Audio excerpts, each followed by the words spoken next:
Hello, I'm Isaac Hayes III, founder and CEO of Fanbase. And right now we're accepting investors in our $17 million round to revolutionize the future of social media. Today, for just $399, you can own 60 shares of stock in Fanbase at $665 a share. Go to startengine.com/fanbase and invest today. While the big platforms have grown too massive and disconnected from their users, Fanbase is building a platform where creators and users truly come first. We've already raised $8.6 million from everyday investors who believe in this vision, and now you can join them. This is your chance to invest in a social media tech company with over 1 million users that is disrupting media by allowing anyone to reach all of their following and monetize their content from day one. The market is changing, big platforms are failing to serve their users, and Fanbase is stepping up to fill the gap. Don't wait until it's too late. Invest now. Invest for yourself and your future. Go to startengine.com/fanbase and own the future of social media.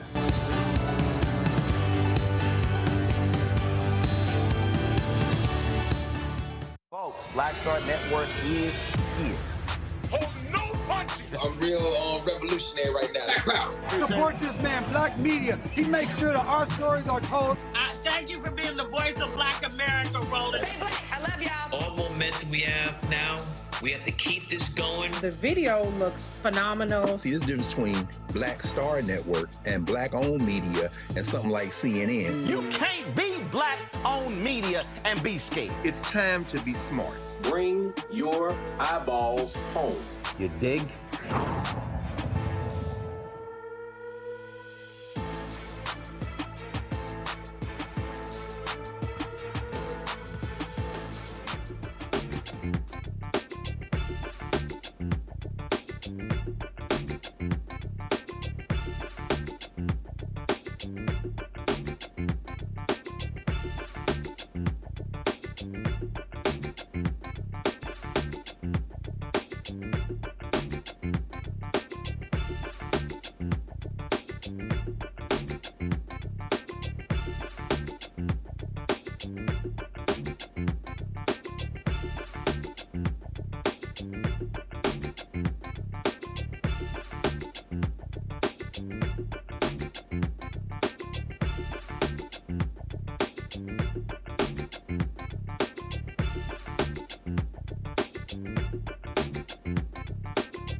Today is Thursday, February 13, 2025. Coming up on Roland Martin Unfiltered, streaming live on the Black Star Network. I told y'all the nonsense that Elon Musk, the co-president, is doing with Donald Trump is going to have an impact on a lot of red states, especially when it comes to the National Institutes of Health. It could have major ramifications in Alabama. I'll talk with Birmingham Mayor Randall Woodfin about that. Sports entertainment mogul and longtime MAGA supporter Linda McMahon faced lots of tough questions from Democratic senators on Capitol Hill today regarding her leadership of the Department of Education. She vowed, though, to follow Trump's orders to destroy the department. Vaccine skeptic Robert F. Kennedy Jr. is now the Secretary of Health and Human Services because Republicans are scared to death of Donald Trump. And prosecutors are resigning at an alarming rate in New York City when it comes to the Department of Justice, ordering them to drop the case against New York Mayor Eric Adams. A mutiny is at hand. We'll talk with Congressman Glenn Ivey, a former U.S. prosecutor, about what's happening. Plus, South Africa is pulling its business and mineral resources out of the United States. Good. And Black Voter Project co-founder will be here to review their 2024 post-election analysis on the black vote. Folks, it's time to bring the funk. I'm Roland Martin Unfiltered on the Black Star Network. Let's go. He's got it. Whatever the miss, he's on it. Whatever it is, he's got the scoop, the fact, the find. And when it breaks, he's right on time and it's rolling. Best believe he's knowing.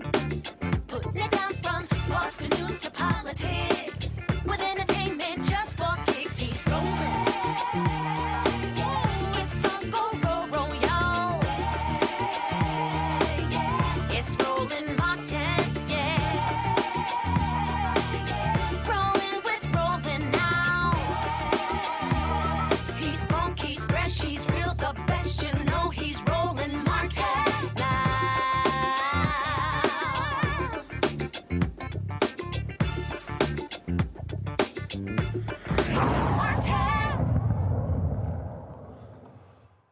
On Monday, a federal judge temporarily stopped the Trump administration changes to how the National Institutes of Health funds biomedical research. This decision pauses the proposed cuts to federal research funding. If implemented, these cuts could have resulted in a loss of about $70 million annually for the University of Alabama at Birmingham, and millions of cuts all across the country. Birmingham Mayor Randall Woodfin joins us right now. Mayor Woodfin, glad to have you back on the show, Frat. This is real simple. Donald Trump and Elon Musk, his co-president, have no idea what the hell they're doing. They're just slashing stuff willy-nilly. They're not thinking about the consequences of this. And what I kept saying repeatedly to folks, these idiots are going to impact the folks who also voted for them. The reality is Alabama voted for him in huge numbers. And if these cuts go forward, it's going to really jack up medical research there in the state of Alabama. There are three immediate issues of concern. One is the economic impact of not just to the city of Birmingham, but to the state of Alabama. I remind people that UAB is not just the largest employer in the city of Birmingham. It's literally the largest employer in the state of Alabama. So this has a negative impact for the entire state. Two, we're talking about life-saving medicines at the third largest public hospital in our nation. And so this doesn't just impact jobs. This impacts the ability to save life with this groundbreaking research that UAB Hospital has been at the forefront of. Third, I think people need to consider from a national standpoint. when we talk about advancements in medicine and research and life-saving medicine, we're not competing with states. We're competing with countries like China and countries like Russia. We have to be at the forefront. That requires federal investments, and we should not be cutting that money. And so at a small level, these cuts were made before there was even a secretary over HHS, which tells you they didn't even say, do cuts need to be made? They just made a decision without even having leadership at the top of the position. So that makes no sense to me. And what they're doing is they're just like, oh, we see this, cuts. Oh, hey, y'all, we saved a whole bunch of money. No consideration on the impact of those cuts. No consideration on the good being done. None of that. All they're looking at is a spreadsheet. All they're looking at is just a number going to something, and they're like, yep, cut it. I would say this, Roland.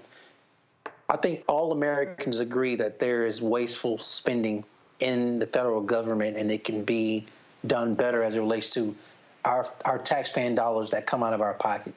No one is fighting that. I think what the concern is that the question should be asked first, is there wasteful spending? The answer is yes or no. And then if the answer is yes, please go through a process of identifying it, finding it, and presenting to us. In this matter of NIH, they did not do that. Again, when they made this decision, there wasn't even a secretary over the actual department. So how could you make a decision? But it's not even a secretary.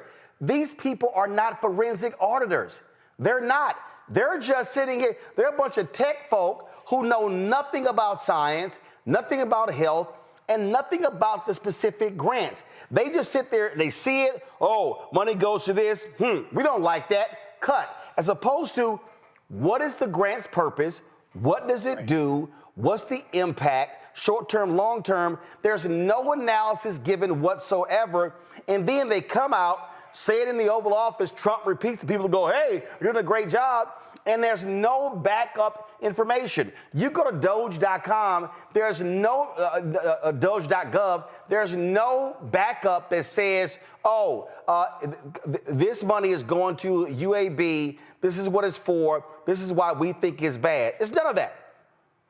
Nope. If you're going to make cuts to impactful things that save lives, it should be surgical, pun intended. But they're just taking a swath, they've just taken a large brush and saying this is the percentage, everybody can get it.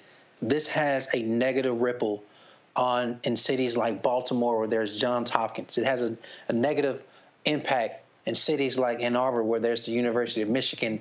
And you think of all the top research facilities that are attached to universities and medical facilities.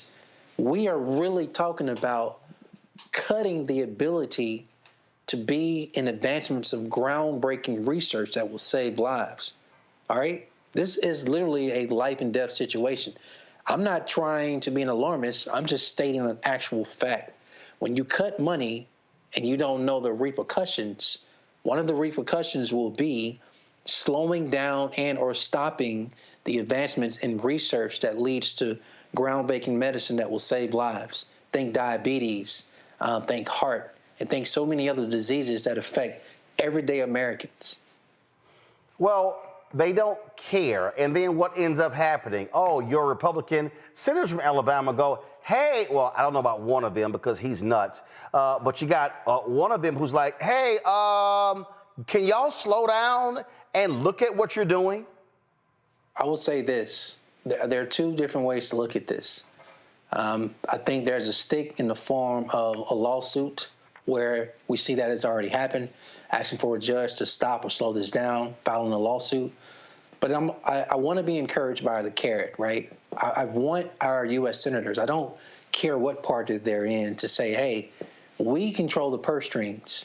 There is a reason why the American government exists of checks and balances.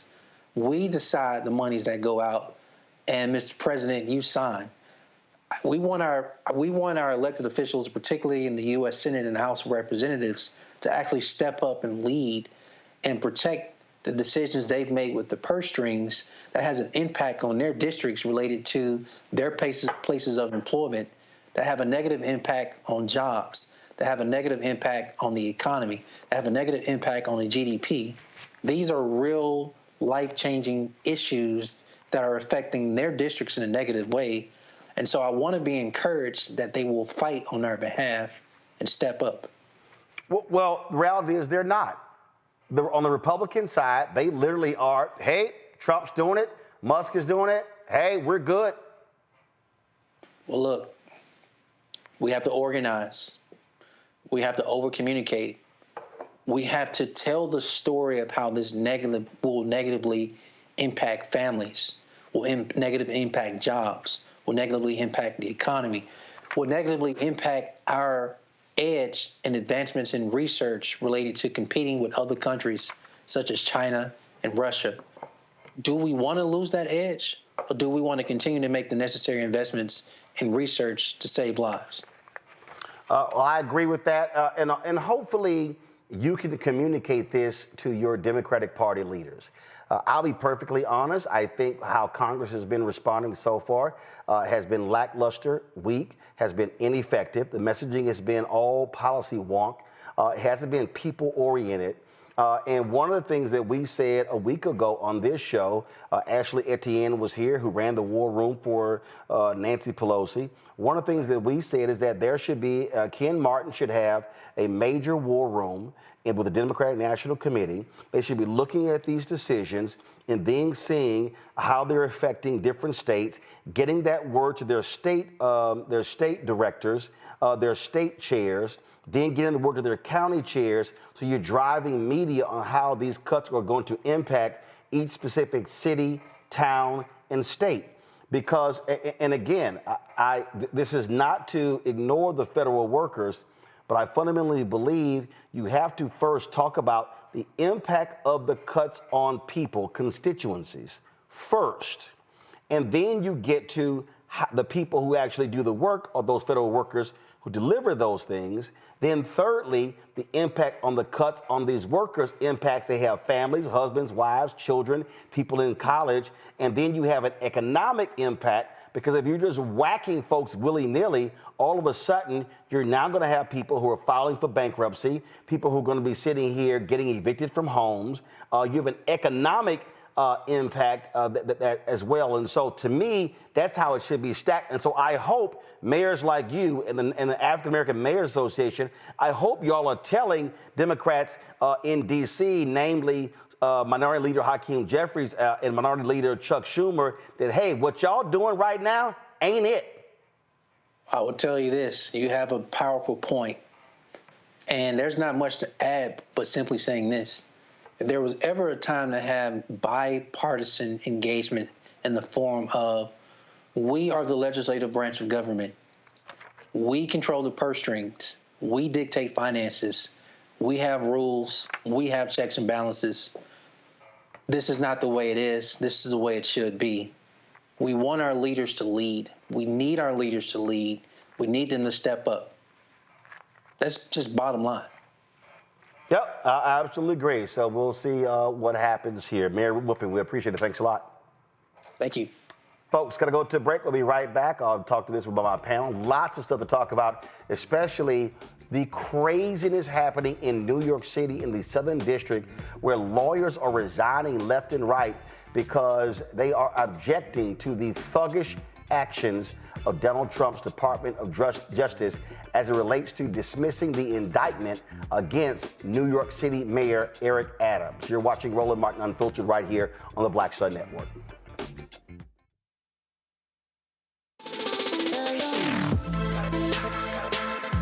Hey y'all, welcome to The Other Side of Change, only on the Black Star Network and hosted by myself, Rhea Baker, and my good sis, Jamira Burley.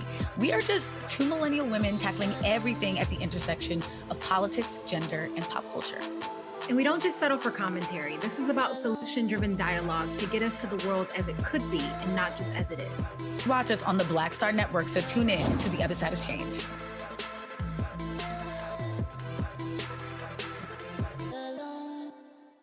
What's up, y'all? Look, Fanbase is more than a platform. It's a movement to empower creators, offering a unique opportunity for everyday people to invest in Black-owned tech, infrastructure, and help shape the future of social media. Investing in technology is essential for creating long-term wealth and influence in the digital age. The Black community must not only consume tech, we must own it. Discover how equity crowdfunding can serve as a powerful tool for funding Black businesses, allowing entrepreneurs to raise capital directly through their community through the Jobs Act.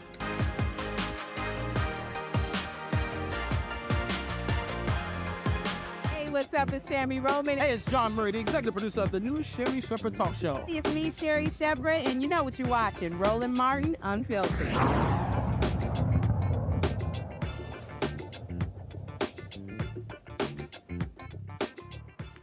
All right, folks, let's bring in my panel. Joining me right now, Dr. Greg Carr, Department of Afro-American Studies at Howard University. Joining from D.C., Reese Colbert, host of the Reese Colbert Show at Sirius XM Radio, also out of D.C. And we'll be joined in a moment by Dr. Nola Haynes, Georgetown University School of Foreign Service, also out of D.C. You heard me there talk, Reese, to Mayor Woodfin about in terms of how Democrats should be responding. The other day, a story was done saying that the House Democrats are whining and complaining, upset, because the Indivisible as well as Move On has been blowing their phone lines up demanding that they act. I'm sorry, I don't think it's a good idea to shit on your supporters, the people who stand with you. This is a moment where you should be organizing and mobilizing them and actually listening to them as to how you should be communicating and messaging and having a narrative and storytelling coming out of D.C. when it comes to the actions of these thugs in the Trump administration. Right. I mean, what's all the bitch-assness about? You should have known it was going to be a fight as soon as Project 2025 was put in PDF. So before the Trump administration became a thing, there was always the blueprint for all these actions that were going to be taken.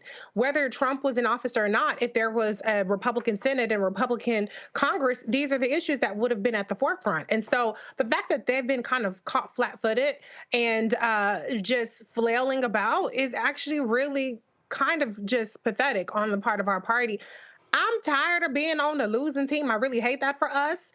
And the way that we just can't get our act together, while there are a lot of people, I will say, in the Democratic Party that are getting it right with their messaging, with their fighting spirit, there still does not seem to be an overarching plan on not just how do we tackle this in terms of moving the needle with how society is viewing these actions, but also what is the plan? Why would anybody want to put you in charge in 2 years when you don't seem to really have a backbone against what's going on right now? So I think that there's a lot of work to be done on the Democratic Party, and it is certainly not the base that is the enemy. It's not your supporters that are actually doing more to put a little bit of backlash to some of these things, and they have forced them to kind of retract some of these damaging things that have come out. They're not the enemy. But the reality is, I will say, in terms of what Musk and what Trump and all these people are doing, I don't think that this is a matter of them not necessarily knowing the impact of what they're doing. I believe that they absolutely know the impact, and I think that the impact is to be as destructive as possible, to inflict as much cruelty as possible, and to do as much damage as possible to people who are vulnerable in this country, because we do not have people in charge, this broligarchy, this autocracy, these billionaires that value the lives of individuals in this country. They believe that we're all put here to be in servitude to their wealth building. That's it. So if there are not advancements in medical technology or in healthcare and research in the United States, that's fine. Elon Musk can go catch a flight to China, or all these other people. They are not concerned about the citizens of the United States. They're only concerned about their pocketbook. So once we realize that, this isn't a matter of, well, let's just get them to put a process in place. Let's just get them to be more precise about it. We have to defeat them and their lack of humanity and their approach to governance altogether, not just their individual tactics. Well, I absolutely agree, because this idea that you didn't see it coming is kind of stupid, Greg. I mean, they literally have been working on this since 2021. And I remember, of course, after the election, it was 2 or 3 days later, and somebody hit me up, they texted me, and I saw the comments, they say, Roland, I don't understand, how have you moved on? I said, what are you talking about? The election's over. I said, the election's over, she lost. I said they lost the House, they lost the Senate. I said now it's time to gear up for a fight. You know what they're going to do. They literally gave you the blueprint. And so I don't understand what the hell Jeffrey's office, Schumer's office, and all of them were doing after November 6th through January 20th, because you knew what was coming. You knew what they were anticipating. You should have had lawyers lined up, ready on day one, filing lawsuits. You should have been meeting with labor leaders, explaining, hey, they're coming after your federal workers. All these things were happening there, and they're just sitting here like, I don't know what to do. And not only that, let me also extend this. Let me extend this, because I'm going to say this right now. I don't know what the hell black leadership is doing. I don't know what the hell these organizations are doing, okay? Because here's what's crazy to me, and you may say, well, you know what, and this is not about being arrogant or cocky. This is truth. Not a single black civil rights organization has actually hit me to say, hey, we want to come on to talk about this here. What's your strategy? What's your plan? What are you doing? Have no idea. So none of those things are happening. And so people I hear more black people saying, yo, who's doing what? What's the plan? What's the action? Where do we go? What do we do?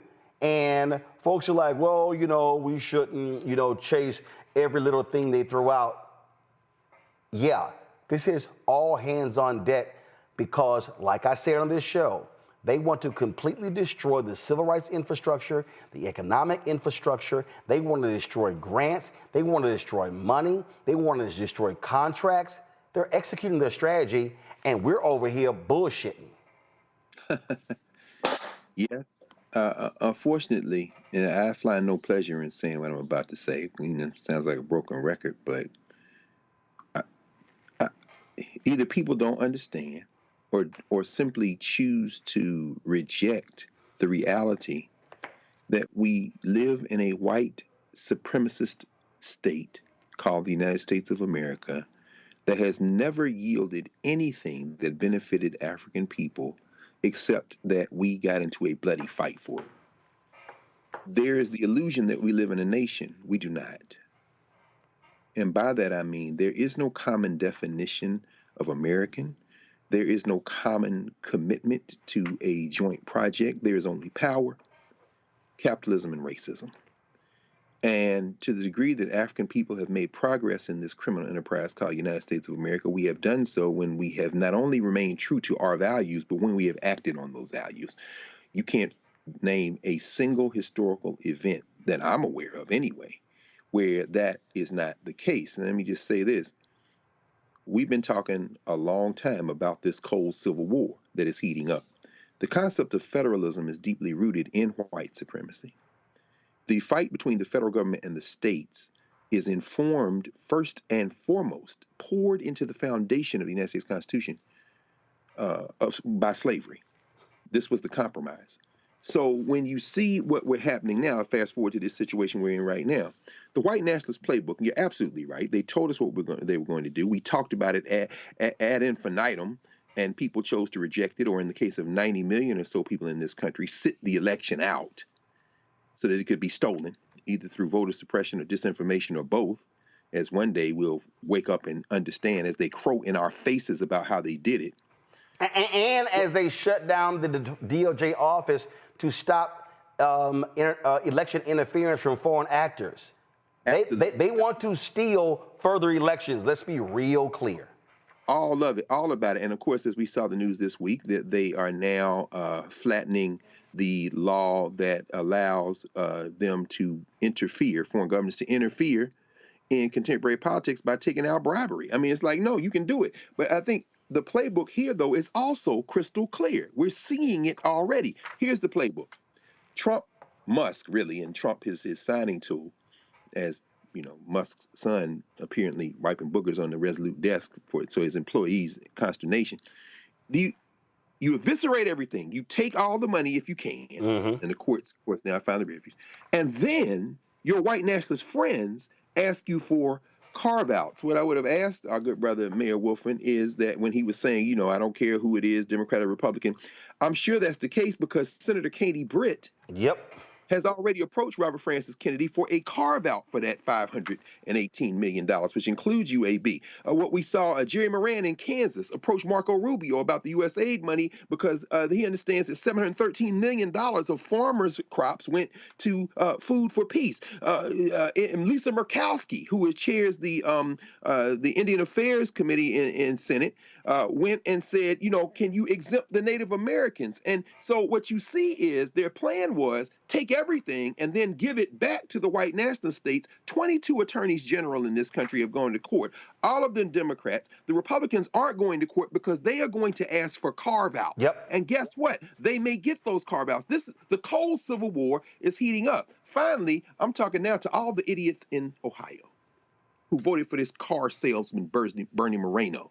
Bernie Moreno said Ohio gets $1 billion. That's Ohio State. Gets $1 billion in some of this funding. You know what he said? He said, if you're going to do child cancer research, I don't understand why any of that money doesn't go directly to child cancer research and not 60% to indirect costs. The NIH said our indirect costs are 28%, and you use car salesman. You don't even know what it is, but y'all wanted him and not Sherry Brown. Okay, that's fine. Ted Budd in North Carolina, Duke in North Carolina, they get billions in research money from the NIH. He's saying, well, I agree that these things need to be right-sized, but guess what? He's also back there saying, can we get a carve-out? But he's in a purple state. This civil war is about white supremacy versus everybody, and these white boys going to turn around and try to get a carve-out. Now, if you're the mayor of Birmingham, what do? Because if you can get that carve-out, do you hold your nose and go for it? But then what does that do to the long-range project of black liberation in this funky criminal enterprise? Because you've made a compromise. You saved that billions now, but at what cost? And that's where we are now. Well, we have white nationalist Christopher Rufo, who attacked critical race theory and all of that. So you're going to love this here. He's posting stuff regarding the Department of Education. He promised, I'm going to do all kind of stuff. So he goes, the Department of Education granted $8 million to this NGO, which argues that America is a racialized structure of power, privilege, and oppression, and suggests that Republicans are violently fighting for the maintenance of white supremacy. It advises public schools in 13 states. I responded to him, no lies told. I didn't see any lies told. That's what you have to do. That's what you have to do. Yeah, I mean, I'm like, no lies told. That's right. We Greg, you talked about people who sat at home on the couch, and the reality is, when we look at the numbers, the fact of the matter is, a lot of black folks sat at home. Now, we love to talk about percentages. We love to talk about, this number and how many voted, black men, black women.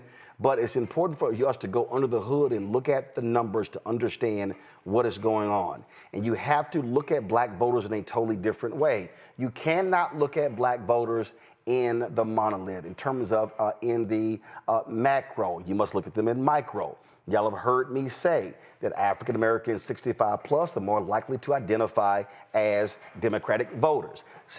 People 65 or older are also going to vote at a higher rate than anybody else. The second group is Gen X, really that group is 55 to 64. There was only one demographic that Donald Trump won. It was Gen Xers.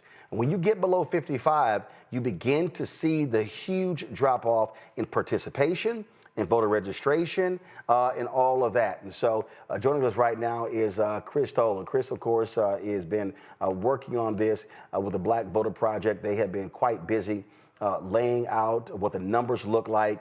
And what was interesting, of course, last year, so many mainstream white media were just ignoring black voters, ignoring the data. We had Chris on this show a lot. Then all of a sudden, late in the season, then they started realizing, oh my goodness, we may want to have people like Chris on to talk about the numbers of black voters. He is the project director and co-founder of Black Insights Research, joining us from Sacramento. So Chris, y'all have done your analysis. What's the verdict? So we completed a series of longitudinal surveys throughout the election. I talked about the first three waves on your show a number of times. We now have our post-election survey complete. We completed it towards the end of the month of December, gone through, done the results. I want to highlight a few things. First and foremost, our survey mirrors exit polling showing that black support in vote choice for Harris did not detract from 2020 numbers. She got pretty much the same amount of support as Biden did in 2020. And we look at the breakdown of men and women, that number remains for men as well, where she actually, according to our survey, got a bit more support from Black men this year around than Biden did in 2020. Hold up, stop right there. Whoa, stop right there. According to your research, Vice President Kamala Harris got a higher percentage of the Black male vote than Biden did in 2020? Slightly. The exit polls in 2020 have it around 79, 80%. Our survey has it around 82%. It is within the margin of error, so it is statistically the same, meaning that Black men showed the same amount of support, if not more, for Harris than they did for Biden in 2020. And we just really have to move on from this conversation that Black people are not supporting Democrats, that Black people are not voting for Harris or Black candidates or Black women in this case moving to Trump. As you mentioned, the real conversation here is about turnout and focusing in on how to get Black people who didn't vote in this election back engaged and back to the polls. Other analysis we've done shows that across the country and even in battleground states, the more Black a county is, so as the percentage Black of a county increases, turnout drops. And the turnout in counties that are less Black is much higher than turnout in counties that are more Black, suggesting that compared to 2020, right, this is an issue that needs to be dealt with. It needs to be focused on. It's getting people out to the polls, not necessarily focusing on who they're going to vote for. And we asked on the survey about who the Harris campaign contacted, and we found that of all the people we surveyed, about 41% said that Harris did not contact them whatsoever. And sadly, as you mentioned, the 18 to 29, that youngest age group, had 52% people saying they were not contacted. And then again, when we look at sort of zoning in on who is likely and who is unlikely to vote, of those that did not vote in 2020, 56% said that they were not contacted. And so there is a disconnect here between what I believe needed to happen to get the Black community out engaged in voting, not worrying about who they're going to vote for, but worrying about if they're going to get out on the couch and what actually happened. And we're seeing some residue of that in our poll as well when we look at the attitudes towards the Democratic Party, as we see the Black attitudes towards how welcoming the Democratic Party is towards Black people were increasing throughout the campaign, shifting from about 28% saying the party was extremely welcoming to a high of 42% right before the election.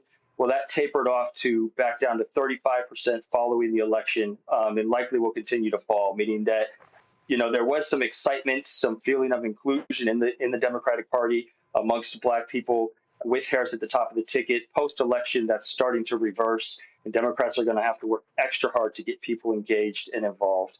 And then lastly, when looking forward, we asked respondents whether or not a second Trump presidency will motivate them to become more committed to politics, or whether it has will prove exhausting and they just want to be left alone. And, you know, not surprisingly, only 23% of respondents said that they are motivated to participate in politics, where 43% said that they are exhausted and just want to be left alone after the election. And when you look at this breakdown amongst men and women, 51% of women that we surveyed said that they are exhausted. That they feel like they just want to be left alone after this election, and they're not motivated to continue to be committed to politics during this Trump second term.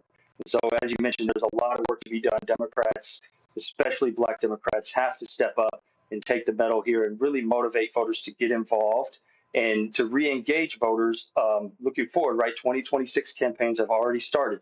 If Democrats want any chance to take back the House, to fight in the Senate, to win local elections, there has to be some strategy, and it has to start now. So let's talk about the turnout, guys. Pull up the county level turnout.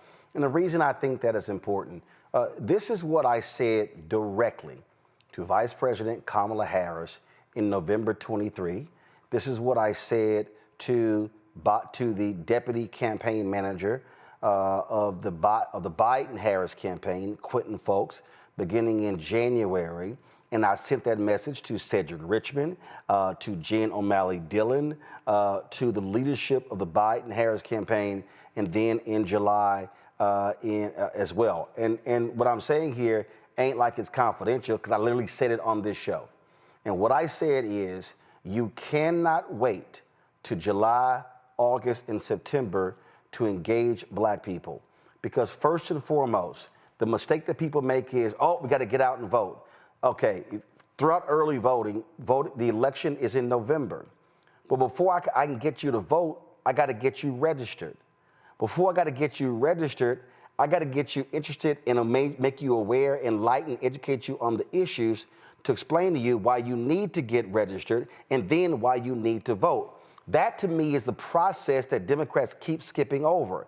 And I said, there should have been, I said the Biden-Harris campaign beginning in January, there should have been every single week across this country, town halls being hosted by mayors, city council members, county commissioners, state reps, state senators, governors, members of Congress, educating people on what they accomplished. So if you do that January, February, March, April, May, June, July, then folks can say, you know what? I need to get registered. And then if I'm already registered, I need to focus on then voting and getting other people. That is the process.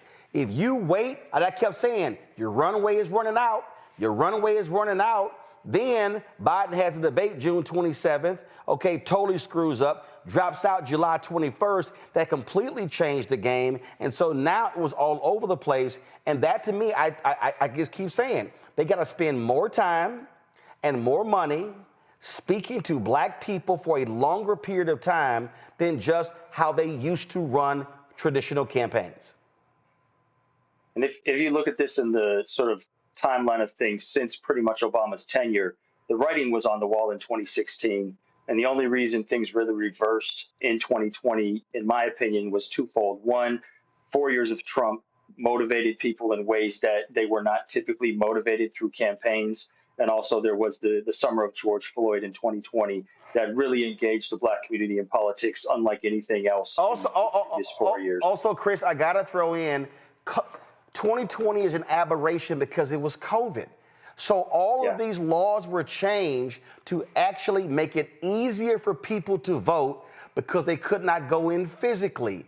The moment come 24, they're like, oh, hell no, we're going back to the old way. And so ballot drop boxes, absentee voting. And so we can't, I just think that we can't look at 2020 the same way we look at 24, 16, 12, 8, and 4, because again, they changed the way we vote, which made it easier.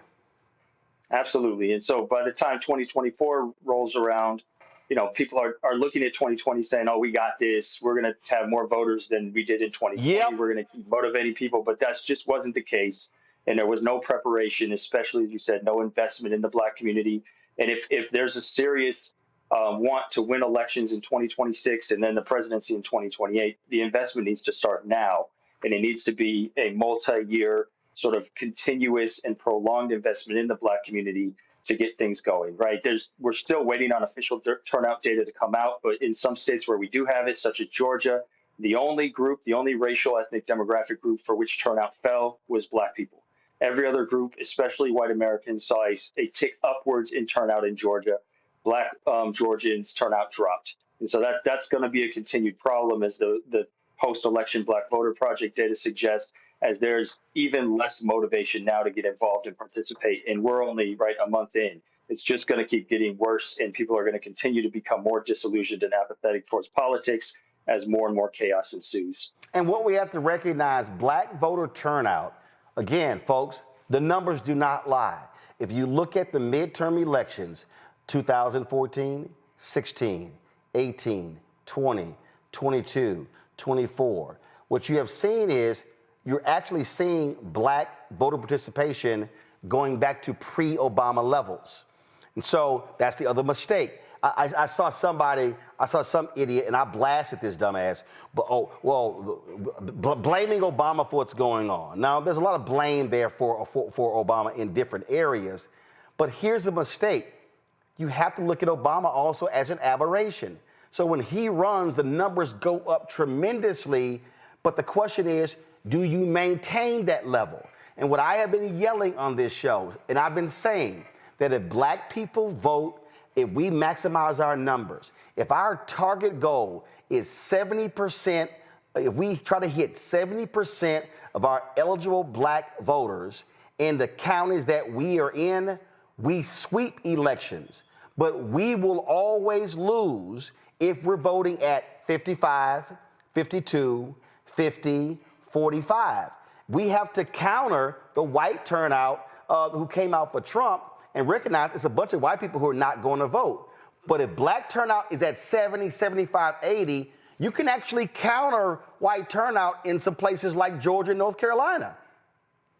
Absolutely. And I think, speaking of the Obama era, there's a lot of research, political science research, suggesting that Black people are empowered by the first to break through barriers. And Obama was exactly that. There was some worry. I expressed a lot of worry, actually, prior to the election, that when Harris took over the ticket, there was just going to be the same sentiment that Black people were going to be excited and fall in line because she's another Black candidate. But it's not the same. Research suggests that the empowerment for the second is much different than that ceiling that's already been broken through. And we saw, extreme support and excitement, especially from Black women, but there were other segments, the Black men in the community, who supported her, but the excitement wasn't there, right? We already had that ceiling broken with Obama, and there was a sense that we could just rely upon this Black candidate to get out Black voters. But no, again, Obama is the exception to the rule. The rule needs to be spending resources, time, and money in the community, mobilizing folks. Questions from my panel. I'm going to start with Greg first. Greg, you on mute? There you go. Thank you, brother. And thank you, Dr. Tolley.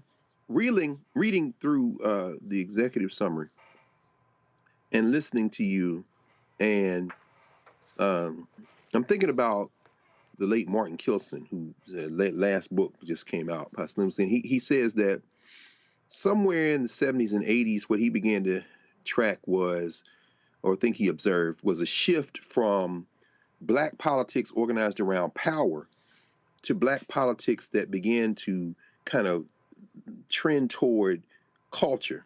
He didn't say celebrity, but I thought about that. How can we, particularly given the results of the survey, y'all survey, where you see this really radically different worldview coming out? I'm thinking about Ron Walters saying the very same thing. Pursuant to this idea that we really don't live in a nation. I mean, these people think very differently. We think differently about immigration. We think differently about all of those things, mass deportation. How important is it for us to spend time rebuilding the network of independent Black institutions, or at least Black-controlled institutions, in between these election cycles? Would that have an impact? Rather than trying to build these political coalitions from scratch and spending dollars to go to churches, since we have collectively a different worldview, how important is it for us to concentrate on these Black spaces where we are unapologetically in debate and conversation as a strategy for then building, voter participation as the election cycles come? I think that's immensely important. What you said reminds me of Catherine Tate's work, From Protest to Politics, and really that our contemporary understanding of politics, and Black politics in particular, is really encompassed with voting. When the political sphere and Black political history has defined politics so much more broadly, right? With protests, with boycotts, with resistance, revolts, revolutions. And I think under the Trump administration and looking forward, right, there's going to have to be a broader definition of politics, and we're going to need organizations to re-engage people, understanding that voting is the ultimate sort of democratic outcome, but re-engage people in participating and engaging politics in a number of different ways. And a lot of focus groups we've ran, we speak to people who are engaged in politics, who are knowledgeable about politics, who know their local representatives and their local politics, but they don't feel like their vote matters. And so these are the people who we need to find a way to talk to and relate to about power in politics that they see, and then help them relate it back to voting with an understanding that there's a long-term goal of bringing up voting numbers, of bringing up turnout so that we can build political power. But it starts first in the community, and thinking about politics is something much broader and much more historical for Black Americans. Thank you. Reese? Thank you, Dr. Toller. I'm curious. I looked at the survey, but I didn't see anything about how Black people are getting their news and their information. But whether it's in this polling or other research that you all did you find that there was any impact in the way that Black voters were receiving news or even disinformation and their voter attitudes? Or is that something you might want to look into in the future? So we asked a number of questions in previous waves of the survey about how people receive their information. And there's a dramatic shift, and the shift is conditioned upon different demographics such as age and geography.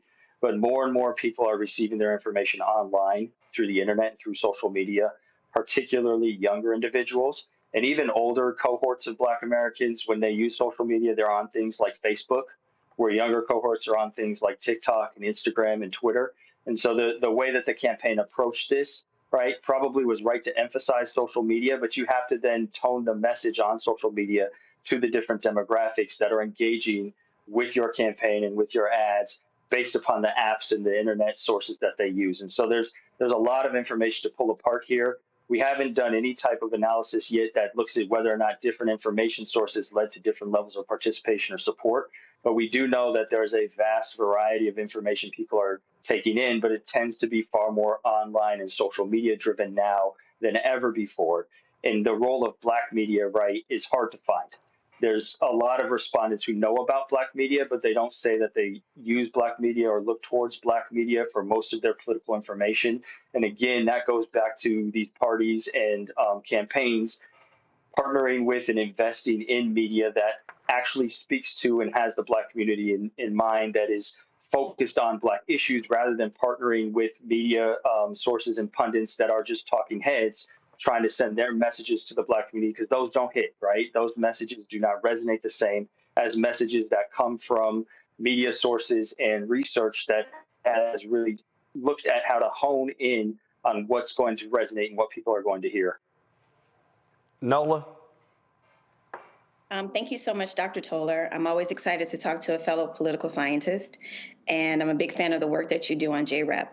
My question is about if you all were able to capture anything that's driving apathy in terms of why voter turnout was what it was in some places. I know that when I talk to my family in Louisiana, one of the first things they'll say to me is that, well, Trump's gotten away with everything, so what's the point? You know, there's this level of apathy because there wasn't a level of accountability where that people were able to see. You know, when he said that he could go and stand in the middle of Fifth Avenue and shoot someone and nothing would happen to him, it seems like that might be kind of true. And the fact that he's technically a convicted felon and he's still the president of the United States, I'm wondering if you all captured anything around accountability and what's driving apathy. Thank you. Yeah, thank you. That's a great question. For us, we've looked at a whole bunch of things and actually modeled some things driving turnout. One thing that I want to focus on is something that we've been trying to highlight for years now, but absolutely since the start of the campaign, is the power of threat, and understanding that if a Black voter thinks that there is a threat to their group, to their community, to Black people at large, and ultimately, right, we identified that Donald Trump and MAGA could be this threat, they were more likely to vote. They took action.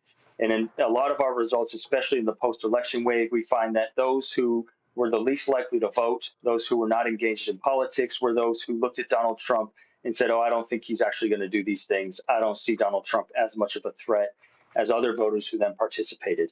And so one of the most sort of central factors to understanding for us what got people out to vote and what kept people on the couch, what drove this sense of apathy, was whether or not they saw that their actual lives and their resources were in jeopardy. Because as we know from a number of these conversations, there's already sort of this built-up resistance to thinking that the Democrats are going to do anything for them. And so the other side of that coin is, okay, but are you going to lose something if someone else gets in power? And if you're able to drive up that appearance of perception of threat, people are more likely to participate and get engaged. And so one thing that was driving apathy was just sort of this sense of this nonchalantness. Nothing's going to happen. Trump won't actually do these things. This is not something that's in danger of happening.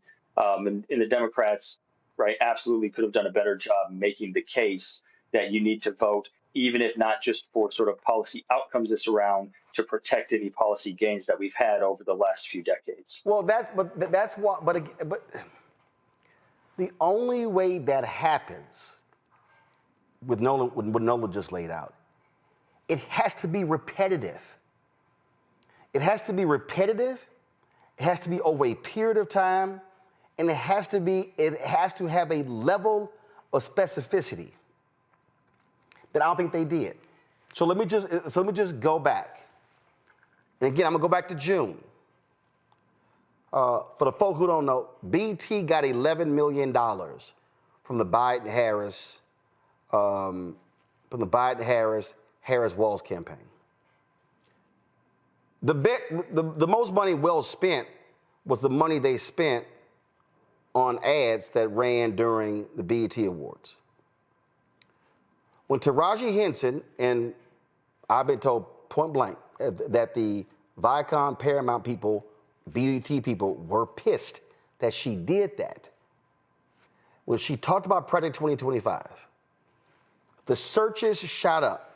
And what we saw June, July, August, and then you saw at the convention, the focus there, you saw a 3-month period where Project 2025 was top of mind for a lot of people. And then all of a sudden,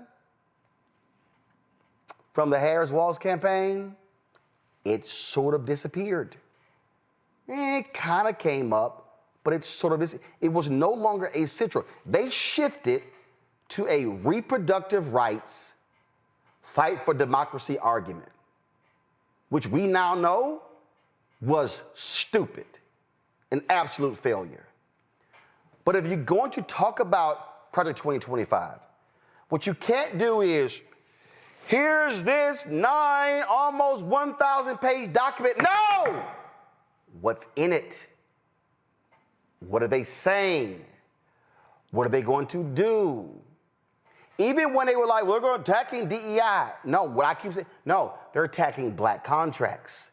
They're attacking black jobs. They're attacking federal workers. That's the black middle class. You did not have the drilling down that has to be repetitive for folks to go, damn, really? Really? That to me is also how you have to speak to voters. And to Greg's point, you got to have black organizers doing that too. Yeah, absolutely. Roland, to your last point, all of our research suggests that when we look at the power of threat for black voters, it is a racialized threat. And so, yeah, these broad attempts to paint Project 2025 as a threat are ineffective. These broad approaches to try and say, Trump is a threat to democracy are ineffective. Even arguments saying Trump is an economic threat are ineffective. The only way that these messages are effective is if you are drilling down, as you said, the way that these threats will affect the black community and will affect people as black Americans in their lives because they are black. That's when it resonates. That's when they get out to vote. And so, yes, the Taraji message was probably one of the best messages that I've seen doing this, but it needed to happen all the time, constantly throughout the campaign, coming from the campaign super PACs, and anywhere they could spend money on this, they really needed to, and that just didn't happen. Absolutely. We're going to talk more about this. We're going to have you back, Chris. I appreciate it. Thanks a lot. Where can people go read the report for themselves? Yeah, the results are online 2 places, at www.blackvoterproject.com and also at www.blackinsightsresearch.com, which also has a number of other research reports related to the election and other issues related to black politics. Thank you again for having me. All right, Chris, I appreciate it. Thanks a lot. Folks, we'll take a short break. We come back. We're going to talk to Congressman Glenn Ivey, former U.S. prosecutor, about the absolute craziness happening in the Southern District Office of the U.S. Attorney in New York City. The thuggish behavior that we're seeing from Trump's DOJ is crazy, and they're fighting back. And so we're going to do that. We're also fighting back, which is why your support is needed. When you join our Bring the Funk fan club, your resources are going to us to be able to do this show, do other shows, launch other shows. And I'm going to say it again. All right. We're going to have new episodes of The Black Table, right, Greg? we gonna get that up and running very quick. We can't afford not to, Roland. Thank you. All right. Yes, sir. Just to put you on the spot there. So oh, that's important. It's necessary. I need y'all to support our work. Please join us. Contribute via Cash App. This is the Stripe QR code right here. Click Cash App payment to contribute. If you're listening, go to blackstarnetwork.com. You can also send your check and money order. And if y'all think I'm joking, literally, I am depositing your checks as we speak. Come on, hey guys, come on. Control room, come on, thank you. I'm depositing y'all checks as we speak right here on the set. So I need y'all to understand we're actually making it happen. Send check and money order to P.O. Box 57196, Washington, D.C. 20037-0196. PayPal, R. Martin Unfiltered. Venmo, RM Unfiltered. Zelle, Roland at RolandSMartin.com. Roland at RolandMartinUnfiltered.com. We'll be right back.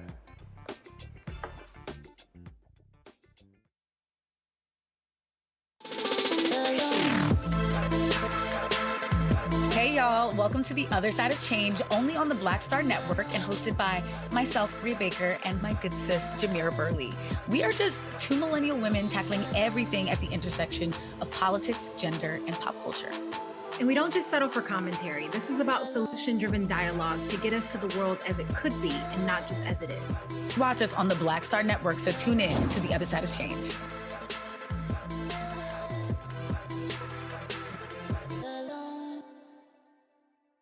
What's up? Geek Tony in the place to be. Got Cake Touch at Mama's University, creator and executive producer of Fat Tuesdays, the air hip-hop comedy. But right now, I'm rolling with Roland Martin, unfiltered, uncut, unplugged, and undamn believable.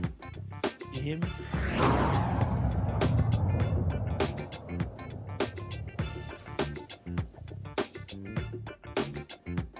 Folks, it is an unbelievable thing happening in the Southern District Office of the United States Attorney's Office in New York City.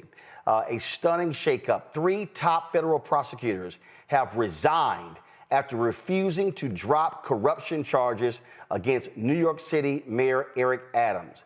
The acting U.S. Attorney in Manhattan, Danielle Sassoon, and 2 senior prosecutors in Washington, D.C. have stepped down after Trump's Justice Department ordered them to dismiss the case. At the center of the controversy, allegations that Adams, a former police captain and the city's second black mayor, took illegal campaign contributions and bribes from foreign nationals. The DOJ says keeping the case alive would interfere with Adams' ability to tackle crime and immigration issues, but these attorneys are saying, no, they actually broke the law. Now, it was also crazy. The prosecutor wrote, NBC has obtained a letter where Danielle Sassoon has said that the Adams legal team was asking for a quid pro quo with the DOJ saying, hey, if y'all want to see, y'all drop the charges, I'll follow through when it comes to fighting immigration. Not only that, this is a letter this is a former law clerk of Supreme Court Justice Antonin Scalia, who wrote this here, who laid out, he said, I do not repeat here the evidence against Adams that proves beyond a reasonable doubt that he committed federal crimes. Mr. Bowe rightfully has never called into question that the case team conducted this investigation with integrity and that the charges against Adams are serious and supported by fact and law.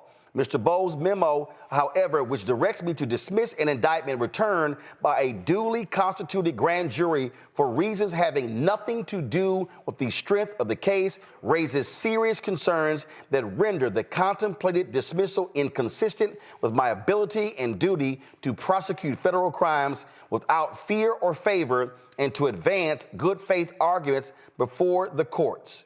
When I took my oath of office 3 weeks ago, I vowed to well and faithfully discharge the duties of the office on which I was about to enter. In carrying out that responsibility, I am guided by, among other things, the principles of federal prosecution set forth in the Justice Manual and your recent memoranda instructing attorneys for the Department of Justice to make only good faith arguments and not to use the criminal enforcement authority of the United States to achieve political objectives or other improper aims. This is what he lays out to Attorney General Pam Bondi. Folks, it is unbelievable what is happening there. And joining us right now, former Maryland State's Attorney, former federal prosecutor, and now Congressman Glenn Ivey. Congressman Ivey, glad to have you here. Have you ever seen, I think the only thing that's comparable to what's happening here is when you had the actions taken by Richard Nixon against the Attorney General, and you had other attorneys saying, I'm not going to follow through with your orders. Yeah, that was the Saturday Night Massacre, and Archie Cox was the attorney that they were trying to have fired, and they refused to move forward with the firing just because he was investigating Richard Nixon, and they were trying to curtail that investigation and protect Nixon from prosecution. Now, ultimately they ended up just like they did here. They sort of fired the ones that refused to do it. Cox and Weld, William Weld, who later became the governor of Massachusetts. But, it's the same kind of deal. They'll find somebody to do it, but it's still wrong. It's still unethical, and it still violates basic principles of prosecutorial ethics. The attorney here, I thought, did the right thing. She did it the right way. She submitted something in writing, raising her concerns about it. But as you pointed out, this was not a decision that, Beauvais and Bondi were making on the merits. This was just based on they want to try and essentially reward Eric Adams, apparently, for him taking a position that was positive with respect to immigration during the campaign and the presidential campaign cycle.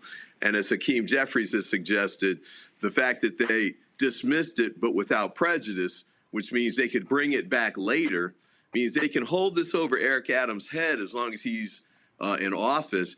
And basically, as Hakeem said, keep him on a short leash and make sure he continues to do the things that the Biden administration, the Trump administration wants him to do. This right here, this is what she wrote. Rather than be rewarded, Adams' advocacy should be called out for what it is, an improper offer of immigration enforcement assistance in exchange for a dismissal of his case. She says, she lays it out right here. Yeah, absolutely. And it's an improper thing to do because, if you're going to drop a case of this magnitude, you bring federal charges against the mayor of New York City. That means it's this very serious case. It's gone through all of the channels at the Department of Justice. They're at the U.S. Attorney's Office in Manhattan, but also up to Maine Justice, where the former Attorney General, I'm sure, reviewed this case before it was decided upon. And they decided to go forward based on the merits. There's sufficient evidence to prove guilt beyond a reasonable doubt, as she states in her letter there. And in fact, they were about to bring a superseding indictment. Yeah, they were about to hit it with another indictment. Yeah, they're going to add charges because they found new evidence that indicated additional criminal charges should be brought. They were about to do a superseding indictment. Instead of going in that direction, though, the Trump administration reversed course totally and told him to throw the case out. Not all the way. So you got to keep it over his head, but enough so that the federal charges don't go forward now unless he carries out the immigration policies that they want. For the people who are at home, explain what a superseding indictment is. Superseding indictment, when a case first goes to a grand jury, the prosecutor presents evidence and asks the grand jury to return charges on particular criminal counts. And let's say they bring, 4 or 5 counts. And that indictment is returned. That means it's presented in court so the defendant knows what the charges are. And then the case begins moving forward in public. As the case goes forward, if prosecutors find new information or new evidence that more crimes were committed, they can add more charges. And they bring a second indictment, or called the superseding indictment, which adds the new charges to the old charges. So in this instance, it looks like what happened was the prosecutors in Manhattan found more evidence of more criminal conduct, or they found evidence that sufficiently bolstered charges that they thought about bringing before but didn't think were strong enough yet. But they found strong enough evidence to add more charges to prove guilt beyond a reasonable doubt against the mayor of New York City. And that's why they were seeking a superseding indictment. So what was crazy here, they found additional charges of him ordering people to destroy evidence. They have all of this. And go to my iPad. Again, the acting Deputy Attorney General, Emil Bove, sends a letter saying, hey, drop the charges. And these U.S. attorneys are like, wait a minute. We literally have a judge. I mean, like, what are you doing? How are you in D.C. making this call when we're sitting here with the information? What the hell is going on? This is, then of course, when he was asked about it in the Oval Office, Trump goes, I know anything about it. No, this is, Eric Adams has been trying to suck up to Donald Trump since Election Day to do this very thing right here. And these attorneys, multiple attorneys, have now quit saying what the hell y'all doing in D.C. is just wrong and corrupt. Yeah, that's right. And, you know, this was an effort that Adams' lawyers had been working with the Trump administration apparently for some time to try and get this kind of an outcome so that he could avoid criminal prosecution, at least to get through his election, apparently. But I'm sure he's hoping that if he continues to work with them and do what they want him to do on immigration and other things, they just won't bring the charges again. So, you know, we'll have to see how it plays out. But I thought these prosecutors who took a stand and resigned, I thought, you know, it was really profiles in courage. You know, these are young attorneys. She's 38. She's come a long way. She's a Yale Law School grad. As you pointed out, she was a Scalia clerk. Federalist Society, so that means she's conservative. This is not some, you know, wild-eyed liberal, you know, trying to buck the Trump administration. She's one of those ones they're grooming for higher things. But she decided to give that up potentially and take a stand on this in a principled way. I mean, what's crazy is she actually said, stay with the shot here. She says, Mr. Bowles admonished a member of my team who took notes during that meeting and directed the collection of those notes at the meeting's conclusion. Yeah, don't leave a paper trail. That's, you know, apparently what Bovig was concerned about. But, you know, this stuff's going to come to light, and it did quickly here. And I think she was right to preserve that in writing in the letter that she sent to them. So now it's all on the record. But, you know, this shows the shady stuff that the Trump administration's doing and the way they're trying to convert the Department of Justice to a tool that's totally political and just serves his political ends. And, you know, he's got the retribution list. He's going to go after the J6 prosecutors. He's got the effort going forward to go after the J6 FBI special agents that investigated those cases. This is part of his total corruption effort of the rule of law and the way the federal prosecution system should work in the United States. And I want folks to understand that, again, typically you have checks and balances when it comes to the FBI, when it comes to the U.S. Marshals. What you have here, especially if he's able to get Kash Patel as his FBI director, he is going to have a team that will not resist him, that will do whatever he wants, that will suck up to him, and then they will ignore judicial orders. I don't trust these people at all. And you know, we've never had a situation, frankly, where you will have the entire Department of Justice, which is the law enforcement mechanism for the federal government, be completely controlled at the whims of an evil, maniacal individual sitting in the Oval Office who wants to exert retribution against any of his real or perceived enemies, whether they are journalists, whether they are corporate America, whether they are other countries. It will be hell on wheels if Kash Patel is FBI director, Pam Bondi is attorney general, and these sycophants are in control. Yeah, 30 of us in Congress came out. We did a letter to the Senate Judiciary Committee 2 days ago asking Grassley and all of the Republicans on the Senate Judiciary Committee. We know the Democrats are going to vote against Patel, but for them to vote against him as well. You know, this guy, he published an enemies list in his book. He's done these like children's book calling Donald Trump King Donald, so you know where he's going with that. You had the Trump Attorney General, Bill Barr, say this guy over his dead body should he even be deputy director of the FBI, much less director of the FBI. It's clear he's not qualified. Oh, I forgot. This guy had to take the Fifth Amendment so to try and avoid grand jury testimony about Trump. Then they immunized him to force him to testify. And then at his confirmation hearing, he refused to talk about what he testified about. I guess it was just so embarrassing and bad for him. So this is the guy they want to lead the FBI? Well, yeah, because he'll do whatever Trump wants. So, it's Bondi, who was, another Trump sycophant. Her staff is going to be Trump's former criminal defense team in the criminal cases that he had going before. Patel's going to be running the FBI. And you got J.D. Vance threatening the federal judges who are coming out with the injunctions against Elon Musk and those efforts.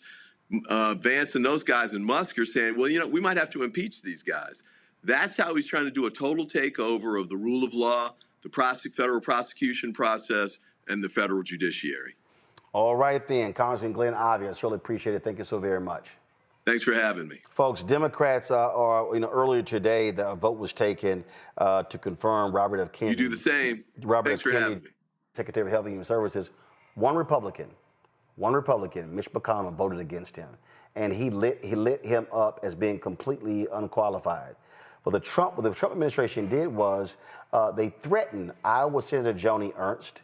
They threatened North Carolina Senator Tom Tillis to actually run candidates against them in their primaries next year. What does that tell you?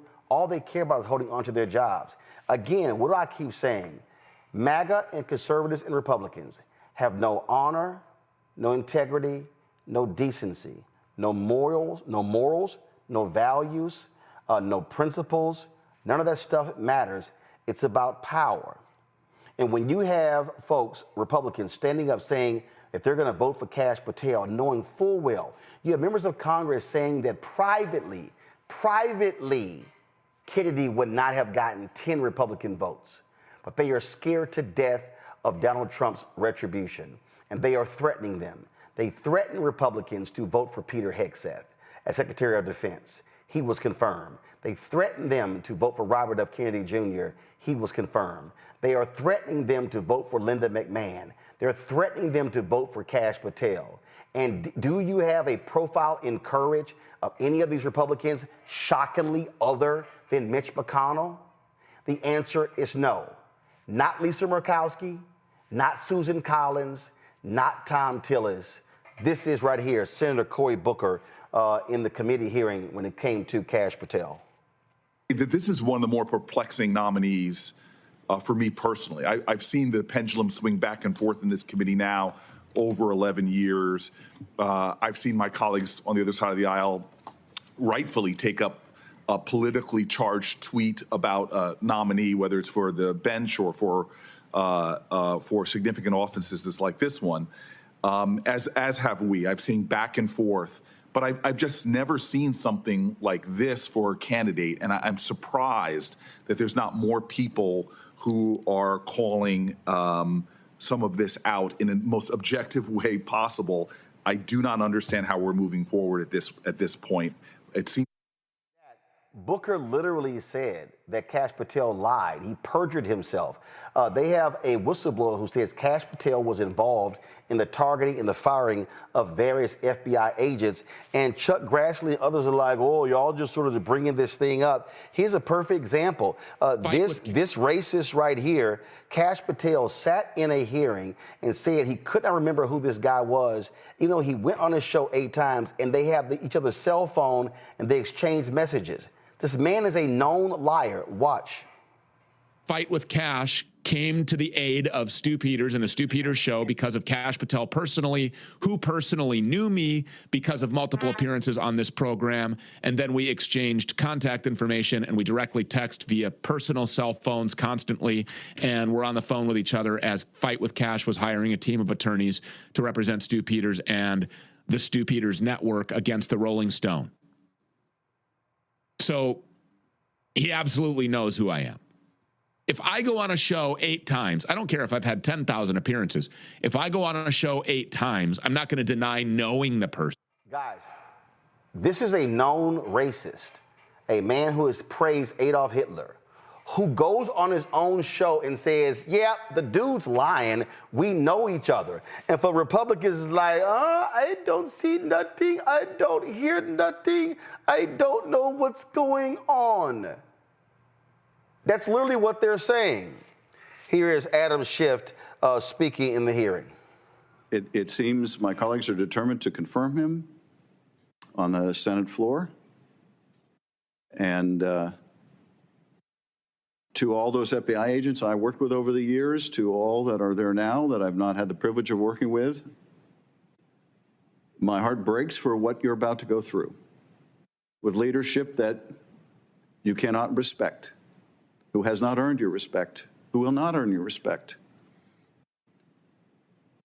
I know you will put your head down and do your jobs because you're professionals. I hope you stay at the FBI. I hope you don't leave, because if you're committed to the mission and you leave, then it's going to just leave behind people who are less committed to the mission. So I hope you'll stay. I hope you'll gut it out. I hope the same is true of the career professionals at the Department of Justice who are the subjects of a similar witch hunt. I spent almost 6 years in that department. I venerate that department. And we need the career civil servants, public servants who serve in both those institutions. But it will be a sad day indeed when we confirm the likes of Kash Patel, knowing what we are getting. We will. The man is an ideologue who is crazy and deranged. There's no other way to put this, Nola.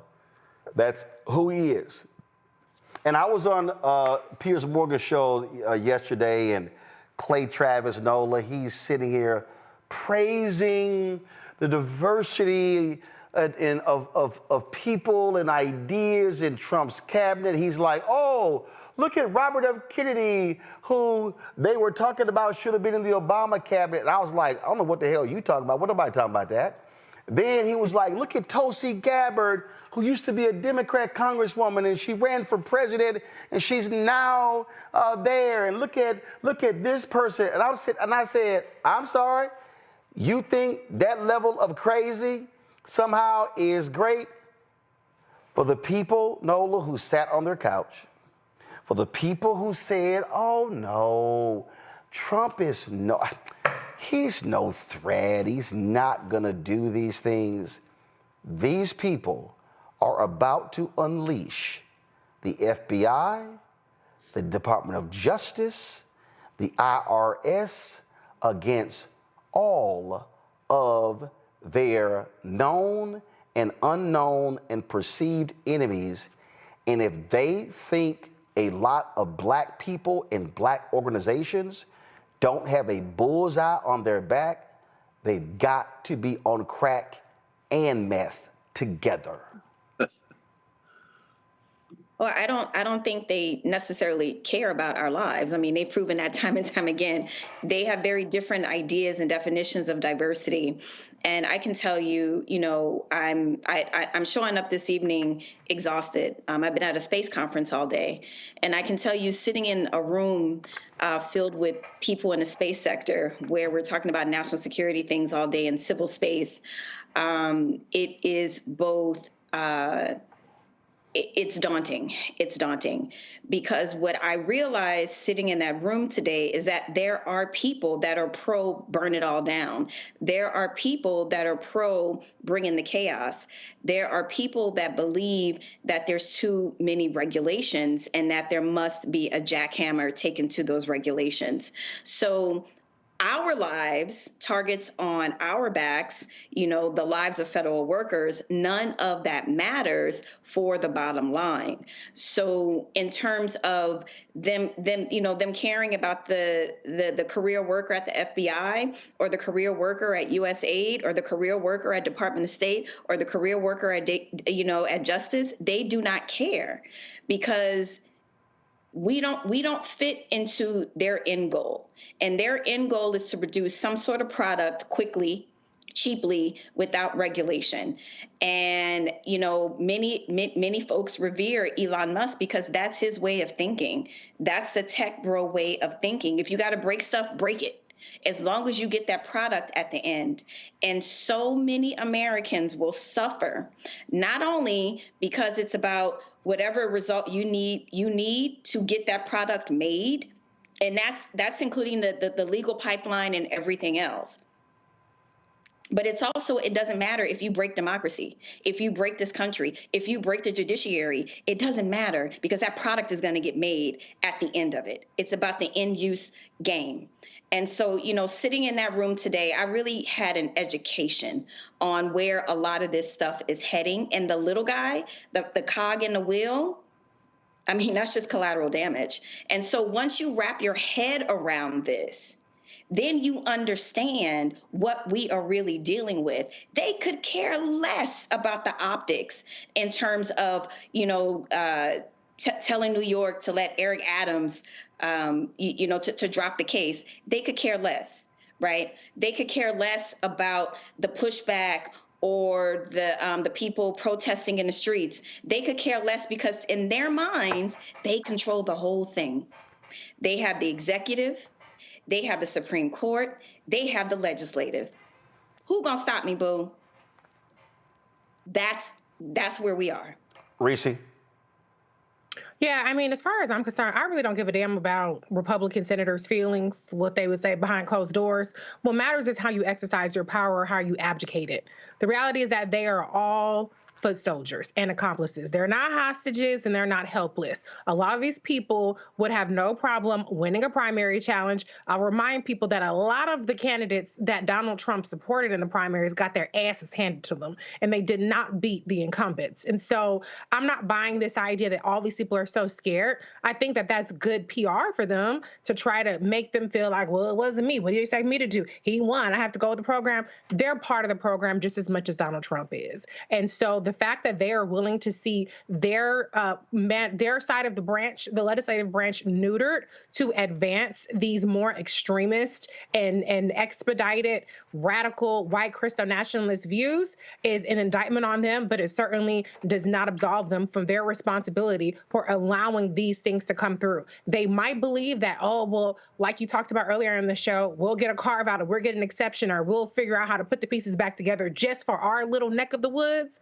But the damage that is being done is going to far exceed that.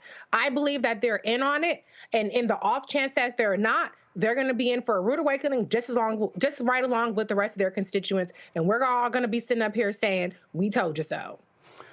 You know, Greg, this is the danger of the burn it down folks. And let me walk through this. I look at a lot of Bernie Sanders supporters. I don't think it's a coincidence there are people who have transitioned from supporting Bernie Sanders to supporting Donald Trump.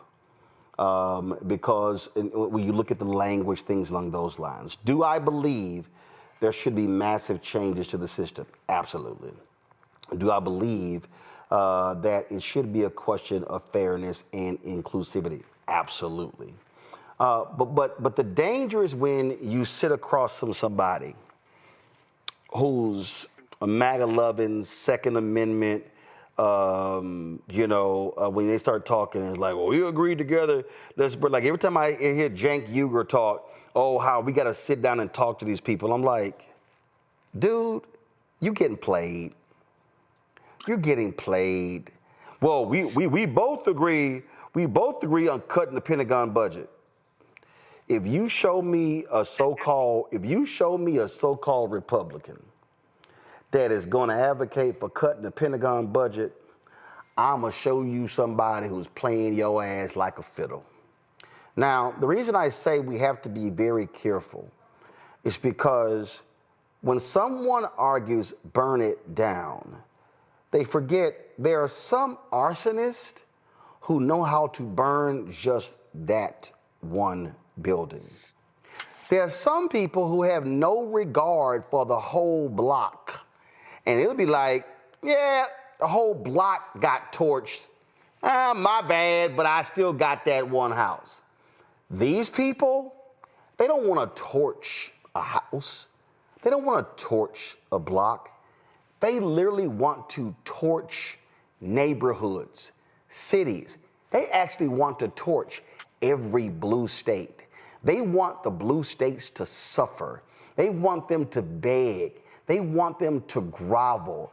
Donald Trump wants Pritzker. Donald Trump, I believe, prays that a natural disaster hit blue states so he, like a king, can sit there and go, beg, you peasant, beg, crawl to me, kiss my ring. That's who this man is. And he has now by having control of the entire apparatus, by having a party that will let him do whatever he wants from the House and the Senate, for at least the next 2 years, he could literally say to America and the world, get on your knees and beg and kiss my feet to do what I want, and you have no choice. That's who this man is. He absolutely is, Ron. And he's the president this country deserves. He is an accurate barometer, I think, of the rapid decay of American politics. He is the second spokesmodel president after Ronald Reagan. And that should have set off the alarm bells when Reagan won the office. As Gil Scott Heron said, this man is a bad actor from a B movie, and he's the president of the United States. First of all, Mitch McConnell, you can go to hell. This is all on you, baby. Yep. So your little street theater, you can count too, you old feckless bastard. So you knew that the man was going to get confirmed just because you had polio as a child. Look at me. No sympathy for you. Citizens United, you punk. Your friend McConnell, Beer Kavanaugh, you did this. So let's and he did it by not voting to convict Trump. Had he voted to convict, he could have never run again. That's exactly right. So if you think this vote is going to keep you out of hell, let's find out together. Anyway, that having been said, Roland, you really put your finger on it. Of course, many voters who voted for Sanders voted for Trump. And, I understand the argument. Bernie Sanders, who was Jesse Jackson's, the leader of the Rainbow Coalition campaign in Vermont when Jackson ran for president in '84, who has always put class at the center, not ignoring race, but almost always glossing over it. Bernie's an old school socialist, old school democratic socialist with Marxist leanings, and I absolutely understand the argument. I have a lot of friends that way. They will argue that if you don't force the crisis, ultimately you can't get to the resolution. And there's a lot to be said for that argument, but they seem to forget that there are people in harm's way. And those people are going to suffer right now. Now, we're Southerners. Nolan know what I'm talking about. You know what I'm talking about out of Texas, Roland. We ain't got to like white people, and they ain't got to like us for us to pull together and do some things together. We all know folks like that. Right. People who people who would look at us and say, why are you talking to so-and-so outside? Hey, Jim ain't going to bother us. He going to vote the same way. Those are the Jimmy Carter people. Those people are dying now. Most of them dead. These people that Jimmy Carter was able to corral for one last walk in the sun for the possibility of an America. That America died with James Earl Carter, friends. That having been said, what we are faced with now is probably the inevitable. What Mayor Woodfin said about the fact that scientific research in the United States are not competing just with people in the United States, but the world, he's absolutely right. But here's where I think we have a problem. And this is where I think this will ultimately read the death of the United States of America. And Dr. King talked about this when he said that when America dies, the autopsy part of it will read Vietnam. And he also talked about it when he said that, our friendship with Canada isn't based on us being Americans. Our friendship with Canada is based on us being black people and that being the place where the North Star was. The problem we have is we believe in this patriotic myth-making, so much so that even Cory Booker, good brother Cory Booker, will continue to talk about colleagues. I mean, these people are not your colleagues, my friend, just because of where they came out their mother's womb. And they're working on birthright citizenship. And do not believe for a second that that is safe. You better go read that Kim case from the late 1800s where that Chinese guy came over here. And they are really not aiming at the beginning of where you came out your mother's womb, but the second part of that sentence, which is subject to the authority thereof. They might be able to get birthright citizenship, which would add them to the majority of countries in the world, because only about 20% of the countries in the world actually deal with birthright citizenship. Much of it is bloodline. We have never been Americans, and we will never be Americans, okay? I don't care how clever and how brilliant and how remixing Kendrick Lamar can do a halftime show with Stars and Stripes and Uncle Sam can come out, Samuel L. Jackson. You're never going to be an American in the eyes of these white nationalists. To pretend that you are, however, works to their advantage, and I'll tell you why. There are people who believe in this country. I believe the young lady that you talked about earlier with Congressman Ivey, Danielle Sassoon, does. She is a dyed-in-the-wool Federalist Society. She's 38 years old. She has rocketed up to the top of the Southern District of New York, the so-called independent federal prosecutors, and she did it without compromising any of her rock-solid values, Antonin Scalia, and she was promoted in serial Democratic appointed attorneys in New York. She made her advances in AGs who were appointed by the Obama administration, the Biden administration. So this is a kind of ideologue who believes in the rule of law. What you just saw is that these white nationalists, as you said, they don't believe in any law. They're going to purge the very Federalists. This is why John Roberts probably wearing a diaper to work every day, because he's defecating in his pants, because he realizes with Citizens United, you unleashed this beast. You made the mistake of thinking that they believe in this country. They do not, which is why Elon Musk ain't gonna have no beef with China, because they just opened a mega battery factory in China this week. Understand? So it comes down to this. If we're gonna fight these people, we have to understand. And what we just heard Dr. Haynes say should send a chill through everybody. These white boys see the earth as a material resource to cannibalize and move forward. Elon Musk sees it as a means to an end. The end is Mars. He's gonna leave your ass here. The bottom line is, no, the only people who believe in the possibilities of America are either naive or so willing to put themselves in harm's way, and that's a lot of people in the Black Power, the Civil Rights Movement wanted to do it, or they simply are stupid. And so what we have to do at this point, is understand our history so deeply that when we move forward, combined with this fact, and you talked about this every time, Roland, you talk about it all the time. Reverend Barber did something today he had never done in public that I've seen in the last few years, which is come out on a political side. You don't do that in Repairs of the Breach. We've got to understand we have the numbers. I'm not just talking about black people, but it's got to come out of a black base. We have the numbers to stop this. And I don't mean to stop it in a short term only. I mean to achieve a type of vision that a Bernie Sanders or a Jesse Jackson or a Nina Turner, or for that matter, the Congressional Black Caucus actually believe in. But in order to do it, we got to drop this pretense that we're talking with colleagues and comrades. These people are our open enemies, and they are the open enemies of everything except their agenda. They will throw the white people overboard, just like they did with Danielle Sassoon today. There was some idiot so-called pastor. He's a part of the right-wing Project 21. And some other dude posted this clip of him criticizing me, Reverend Al Sharpton, and I forgot the third person that was on there. I didn't listen to it because I don't listen to stupid people. And all these Negroes were on the Instagram page like, that's right, but a lot of them were like, he sounded like a damn fool. And I was sitting here laughing because I'm going, to all of y'all who agree with this fool, who's not even worthy of me mentioning his name, I'm going, have y'all even bothered to look at his resume? The dude worked for 5 years as a corrections officer, put a book out, that was it.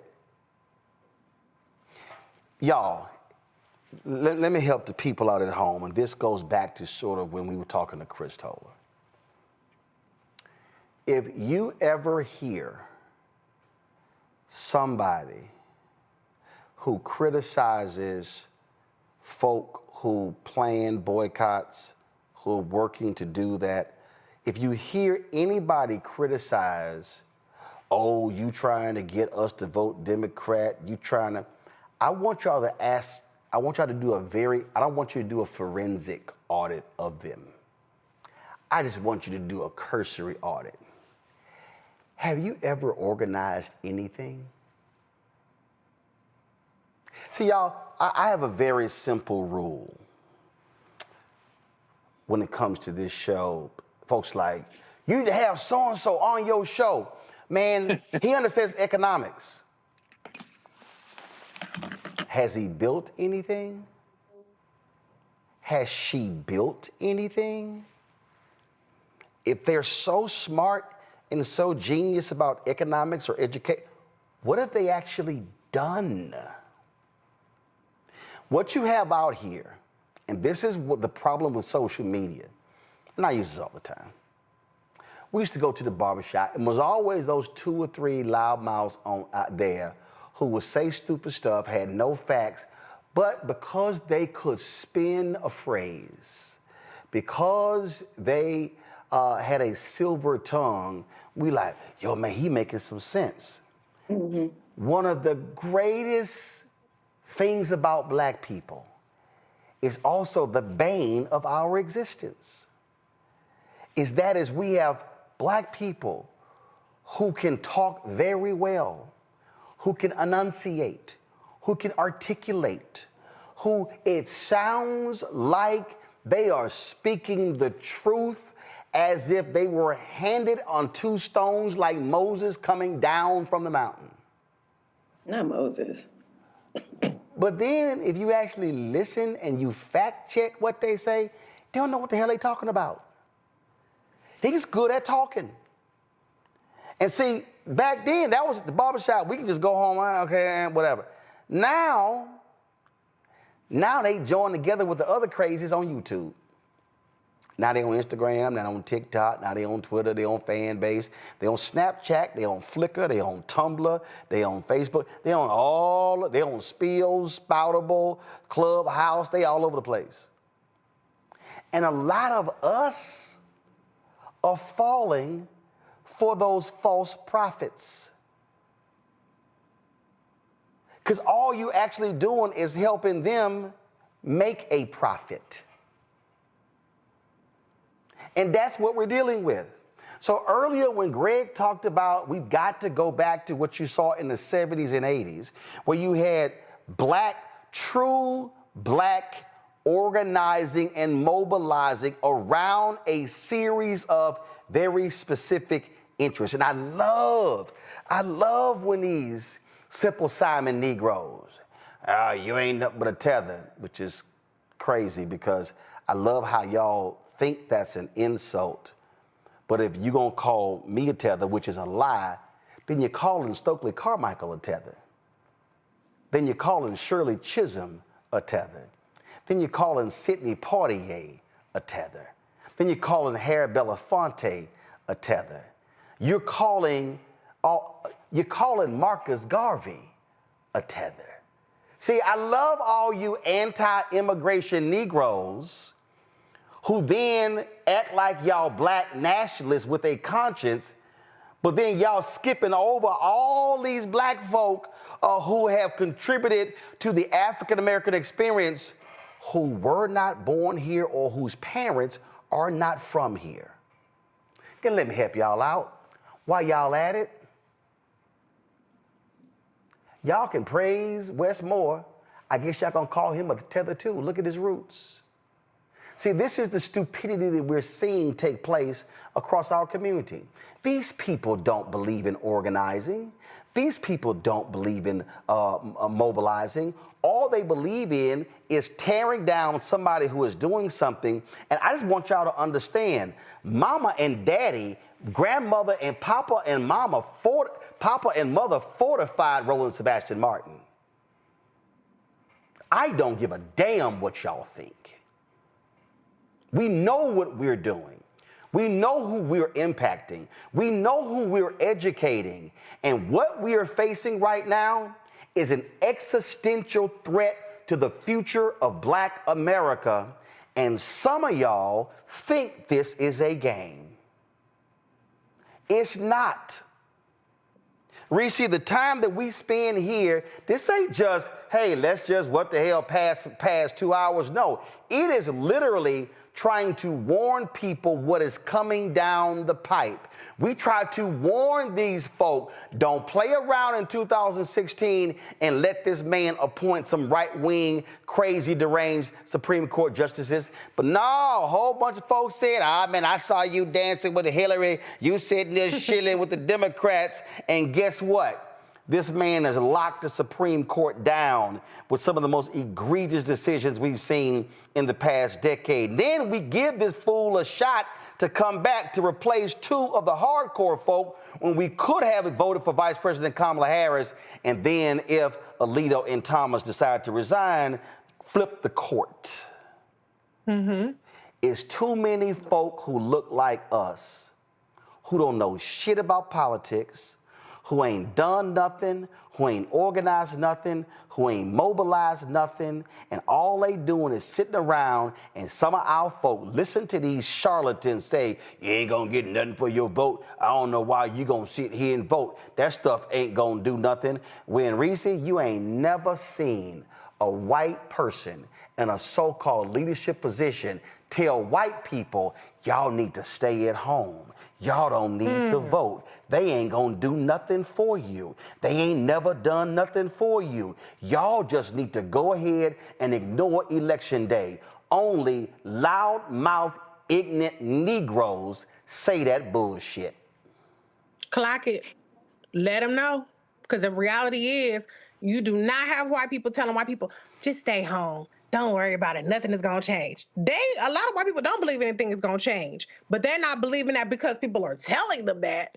So the reality is that we have a segment of the population that is all about chaos. But the allure of these charlatans, as you put it, is that they allow people who really don't want to do shit but sit on their ass and be checked out and disengaged. They allow them the allure of feeling like they have the moral high ground, that they are the ones who have it all figured out.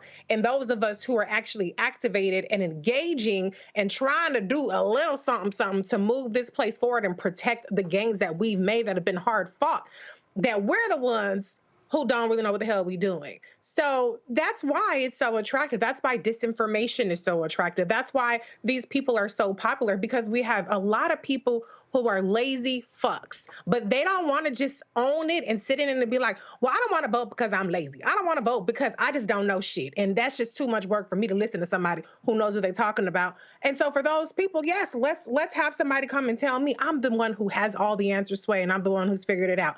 And that's the problem that we have to get over. We have to get over the way that we have been targeted in our community by these chaos agents, which, by the way, are funded by right-wingers. If you look at Follow the Money, okay, as well as they benefit. They have profit motives. They sit on YouTube and all these other channels, which they get paid for to get the subscribers, and they get rewarded for this chaos that they're injecting. And we're the ones who are stuck in these communities that are not advancing because the census was stacked against us, because of gerrymandering, because of them using DEI as a pretext to get rid of our civil rights infrastructure. We're the ones that are going to suffer for it. But at the end of the day, we're not going to save everybody. We're not going to reach everybody. We just have to try to reach out and touch the people that maybe they like, oh, well, which way should I go? Should I listen to them or should I listen to them? Maybe we can do a little something to try to reach those people. But everybody ain't gonna be with the advancement of our community, because there are a lot of people who just don't want to lift a finger. And even something as simple as voting is asking too much of those people. That is the problem that we are consistently faced with. We don't want to fight for enough as a whole community that has the capacity to make change. Let me be clear, Nola. There are a lot of people who, frankly, look, they don't consume information like we do. They don't talk to folks. They're not following this stuff. It's a lot of people like that. It's a lot of people who were like that growing up in Clinton Park, in that community in Houston. It's a lot of those people. It's a lot of those people. And I say this all the time, okay? And this is the thing that because it goes to what Chris Toller was talking about. It goes to what Greg is talking about. What I need black folks watching to understand, and I need the black folks who are watching I need you to share this and spread this to folk who are from the age of 12 all the way up to the age of 40. I'm being specific for a reason. Let me say it again. I need everybody you got to spread this from 12 up to the age of 40. Here's why, Nola. And we don't want to think about this. This is February. My dad is 78 in April. My mom is 78 in November. Amen. My wife turns 60 today. Happy birthday. I'm 56. Happy birthday. So here's what I need people to understand. My parents' generation, they are tired. They are retiring. What a lot of us who are in our 50s and 40s and 30s and 20s don't understand is that generation put in the work. They were the poll watchers. They were the precinct judges. They were the NAACP chapter presidents. They were the ones who showed up with picket signs.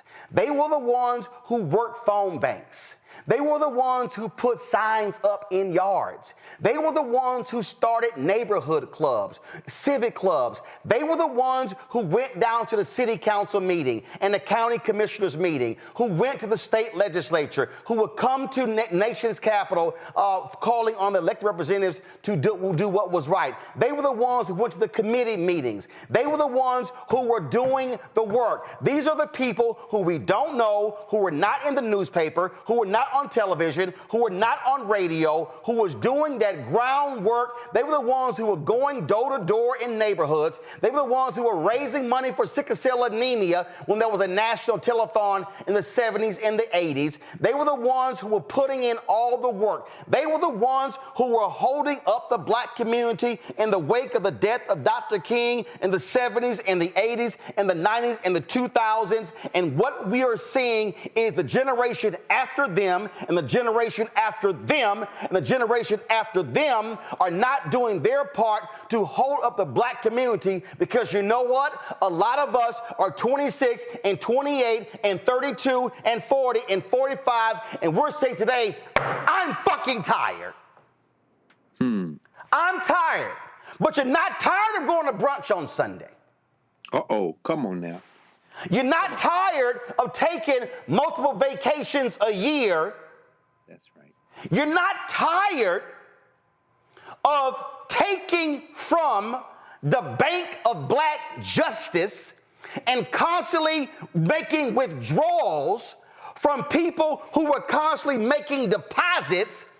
And now we sit in 2025 and you sit your simple Simon asses going, I don't know what's going on. I'm frustrated. I don't get it, because all you've done is take and take and take and take. You've made no deposits. You've made no investments. And now you are wondering why the bank account is so low of the Black Justice Fund, because your ass didn't make no deposits. And deposits are not made with your money. Deposits are made with your time and with your talent and with your presence, because it's real easy to be present, but you need to have some presence. Ooh, okay, I got to follow that. All right, so this, to my mind, is this is about values, right? You know, I was a guest speaker this week. What's today? Is today Thursday? My goodness, it felt like a month. I was the guest speaker at AFGE's Civil Rights Luncheon the other day. And I told this story about how my mother and father met at LSU on the satellite campus in New Orleans. And one of the things that drew my mama to my daddy was the fact that he had this Black Panther mystique. Like, he would wear all black. You know, he had come back from Vietnam and he just had this swag, right? And so I grew up in a very civil rights, SNCC, student movement environment, right? I grew up in an all-black city. I went to private school, but it was a Black private school, and it was off the hook. You know, like our teachers were no joke. You know, Black history was all day, every day. So in terms of, you know, I agree with you about, I'm gonna use the word apathy again, in terms of what we're seeing from generations that get younger and younger, but also you got to wonder what was happening in the homes too. It makes me remember this conversation with Obama about this post-racial America. And I remember being one of those people on the other side saying there is no such thing. And as I still sit here, still, you know, having the kind of prophetic eye to be able to see beyond the veneer, at that time, people didn't want to hear that. So we are having the people that, yes, all they want to think about is going to brunch with the grass on the walls. I wish we lived in a country where all we could think about is going to brunch with the grass on the walls, but that is not the reality of the country in which we live in. So, when I engage with young people, even when I ask my own students, how you feeling, how you doing with everything that's going on? We're right in the middle of things. We're in DC. They don't want to think about it. They don't want to engage in the messy politics. They just kind of want to do their work, put their head down, and hope that things will work out. Right. And I think that's kind of like the overall feeling with a certain age group, is to put your head down and think and hope that things will work out. Because to your point, Roland, they have always worked out since they've been on the planet because of the people that came before them, the sweat equity that came before them, the people that were put in jail before them, the people like my father. He had to fight for years to get an honorable discharge from the Air Force because he got into it with a very, very racist commanding officer in the Air Force. And so it's these very real things. My grandfather having to escape rural Louisiana because him and his twin was about to get hanged. People aren't coming from those narratives any longer, and they just want to go to brunch with the grass on the walls. And I'm not going to sit here in front and be like, I don't like doing the same thing. You know what I'm saying? Like, I wish we lived in the country where that's all we could focus on. I just want people to be engaged and understand what's at stake. And because I do spend a lot of time with young folks, that exhaustion, they're thinking about all the things that they had to go through with school shootings and all these things. And the last thing that I want to do is play oppression, Olympics about the things that I had to go through as a 40-something or the things that parents and grandparents had to go through. For them, they live in a country where they shouldn't have to go through those things. And that's the lens. They are thinking, I should not have to experience any of those things because the people that came before me told me that I was living in a post-racial America. My parents told me when they put me in that white private school that I was living in a post-racial America, and all I had to do was focus on getting into Harvard or getting into Howard so I can go to brunch with the grass on the walls. I want to say two quick things. I am really worried about this Trump over America moment that we are living in. It is really disheartening to me as, someone, I'm not just a political scientist, just because that's what my degree says. I really am a student of history and politics. And when I think about those brave Republicans regarding Richard Nixon, you know what I figured out today, Roland and Greg, as the historian here? They weren't brave. You know what it was? The evidence was irrefutable. That has been the problem from day one with Trump. The things in which the multiple crimes that he's committed, it's been too challenging and too difficult to explain to the public. What Nixon did, that man was on tape. It's that. There has not been a situation yet where the case has been brought to the American public that was irrefutable. That's one thing. And the last thing that I will say to Reese's point about misinformation and disinformation, I firmly believe that conspiracy theories is the philosophy for the lazy. It is so easy. It is so seductive to believe in conspiracy theories is true because it's too hard to know the truth. And that's all I have to say. For the folk who don't understand this, is there an issue with going to brunch? Nope. Tomorrow, I'll be in San Francisco, NBA All-Star Weekend. A lot of people were just in New Orleans Super Bowl weekend. Next week, in Los Angeles, NAACP Image Awards. These things happen. But let me remind people, black folks in the late 1800s, 1900s, Robert Abbott's Chicago lead, Chicago Defender. You know what we did? We went dancing on Friday and Saturday, went to church on Sunday. Black folks, during Jim Crow, had parties, had get-togethers, had clubs, drank, smoked, ate, had fun. But they also understood that partying doesn't happen 7 days a week. Greg, they also understood work still has to be done. And what I'm saying right now is not, oh, you calling out young people. No, I'm calling out anybody who believes that their work is done. I'm calling out anybody who believes that, oh, I can just check out, I can just rest. And let me be real clear, rest is good, rest is important, meditating, relaxing, all those things are critical, but it can't happen for 3 months, 6 months, a year, 2 years, 5 years, 10 years, and then go, okay, let somebody else do all the work. Greg, to Nola's point, she's absolutely right. Thank goodness I didn't have parents who said that stupid stuff to me. One, I was calling out that post-racial bullshit when they were saying it. I was like, no, y'all, I was saying white minority resistance is happening while Wolf Blitzer was saying that bullshit on CNN. I was on the air saying it. Yes, sir. But the reality is this, Greg, our history says it. There's been no period of black success ain't been followed by white backlash.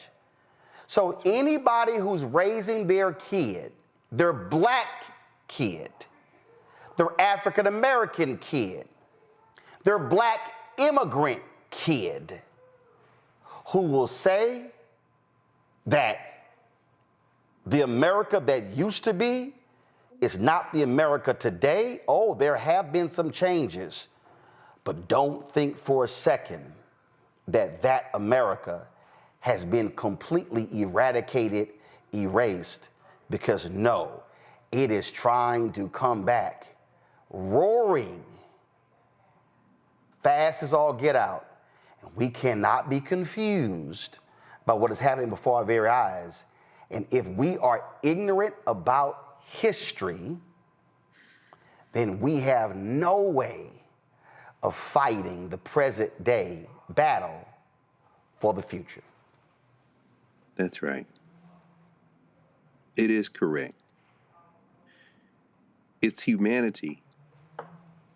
It is our common humanity versus those who would exploit human beings.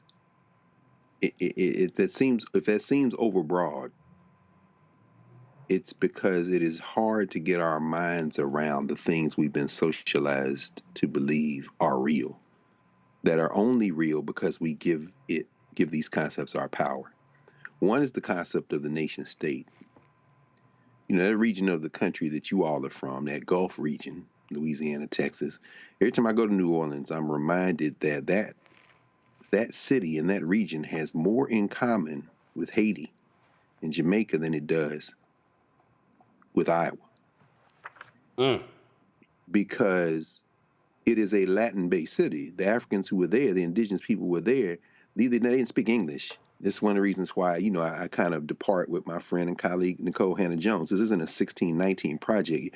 You're trying to pour our common humanity into a framework that can't hold it. There is no United States of America as a concept. What there is a settler crime stitched together with a lot of different people in it who the only way you keep those people together is two basic ways: force or by committing to a common humanity. Clearly, white nationalism is not interested in common humanity, so they've got to go with force. The white nationalists love the federal government when they're in charge, and they hate it when they're not.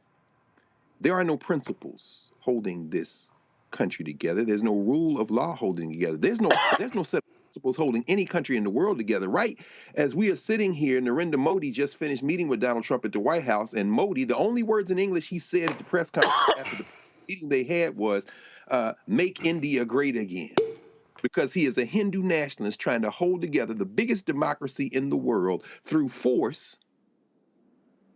That is the case in Central Africa, where you see the president of Rwanda, Paul Kagame, backed by all the millionaires necessary and billionaires necessary because they want those precious minerals in Eastern Congo, launching forays into Eastern Congo, and millions of people are dying. That's what's going on in the Sudan, as the Russians have just signed a deal to develop a port in Sudan, as 12 million people displaced, the biggest genocide going on in the world right now. It isn't Gaza, it isn't Congo, it's Sudan.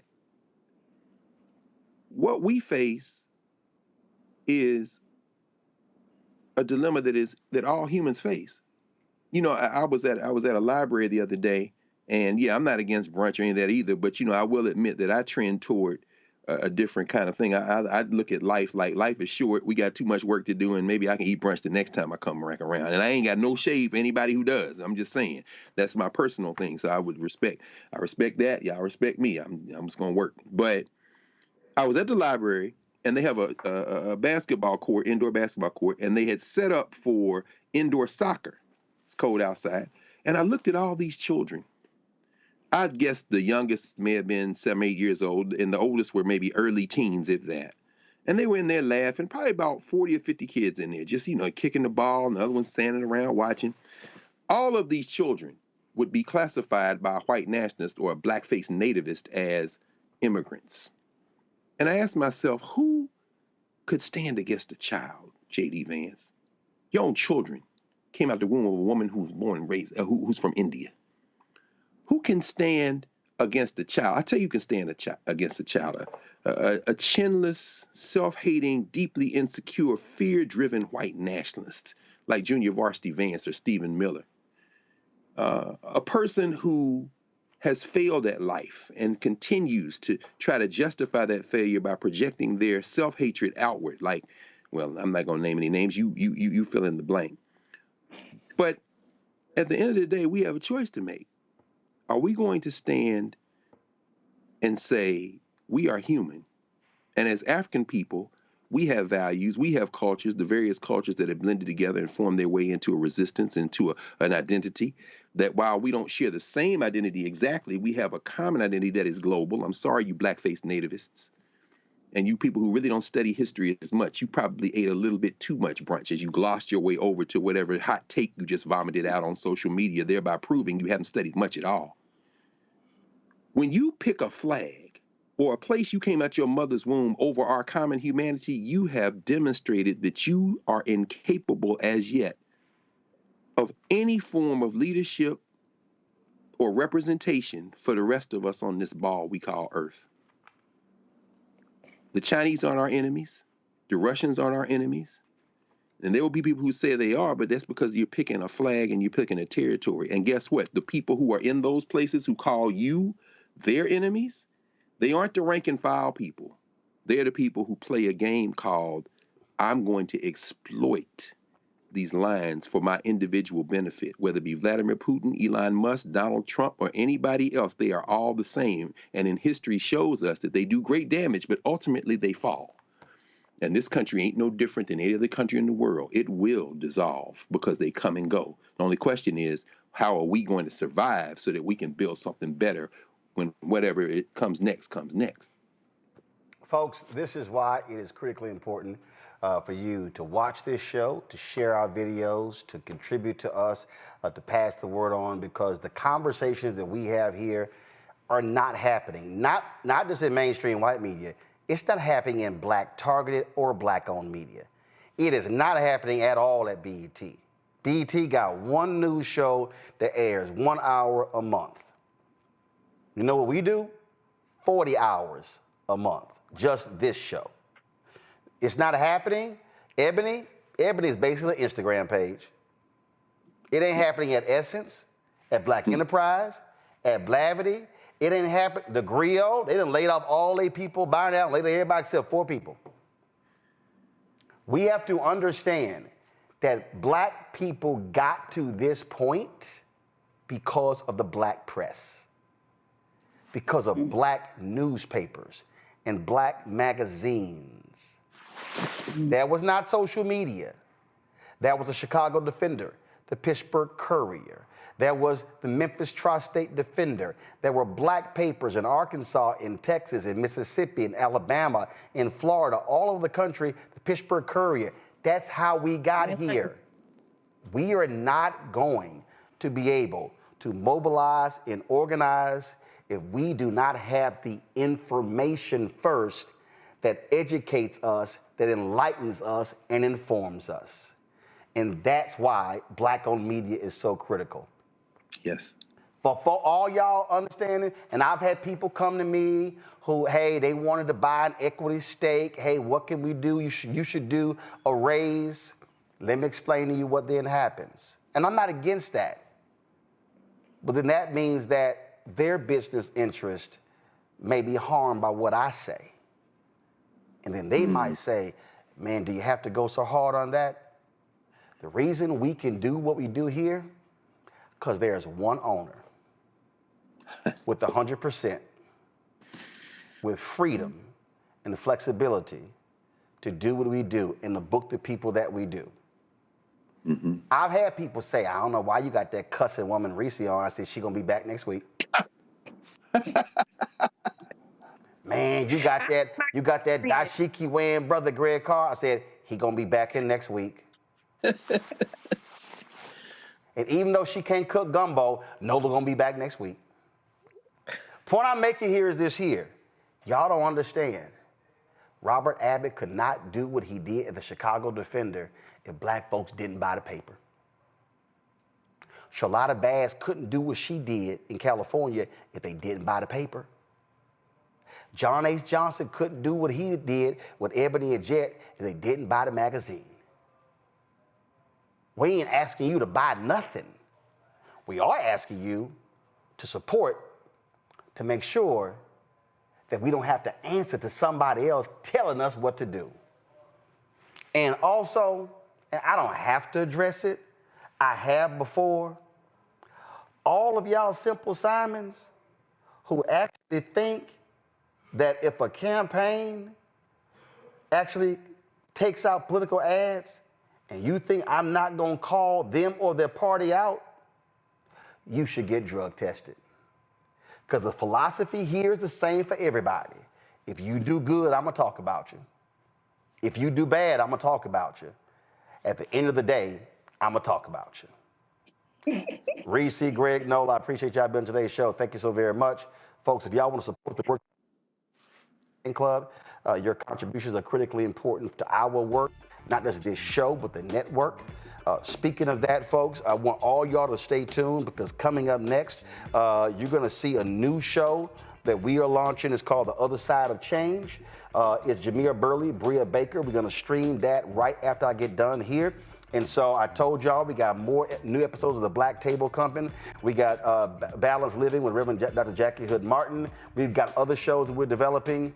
This is about creating a news and information network that covers the things that matter to us so we're not having to sit here and say, I ain't know about that. I wish I knew. I wish somebody would have said something. Why don't we know about that? Well, guess what? This is what we do every single day, and we're not apologizing to anybody for it. And so if you want to, so the goal is very simple. We want to get 20,000 of our members contributing on average $50 each. That's $4 a year. That's $4.19 a month, 13 cents a day. If you can't do that, we understand. It doesn't matter what your contribution level is. It doesn't matter. If you could contribute more, that'd be great as well. I'm literally sitting here and I've got checks in front of me for $50, $25, $10, $5, $100. Somebody sent us 10 $1,000 cashier's checks, and I appreciate that. I'm literally depositing this right here. So we do electronic. We also do it checking money orders. But y'all, Gil Scott-Heron said the revolution will not be televised, but it will be streamed. And I'm telling you right now, we got to have information that's factual and correct. Contribute via Cash App using the Stripe QR code. It's right here. If you're listening, go to theblackstarnetwork.com. If you want to contribute cash or checks, send your check and money order, P.O. Box 57196, Washington, D.C. 20037 7-0196. PayPal, R. Martin Unfiltered, Venmo, RM Unfiltered, Zelle, Roland at RolandSMartin.com, Roland at RolandMartinUnfiltered.com. Be sure to download the Black Star Network app, Apple phone, Android phone, Apple TV, Android TV, Roku, Amazon Fire TV, Xbox One, Samsung Smart TV. Be sure to get our gear, get our shirt, hashtag, we try to tell you, FAFO 2025. Also, don't blame me. I voted for the black woman. Get that merchandise and the network merchandise at RolandMartin.creator-spring.com. The QR code there as well. Also, get my book. All proceeds go right back into the show. White Fear, How the Browning of America is Making White Folks Lose Their Minds.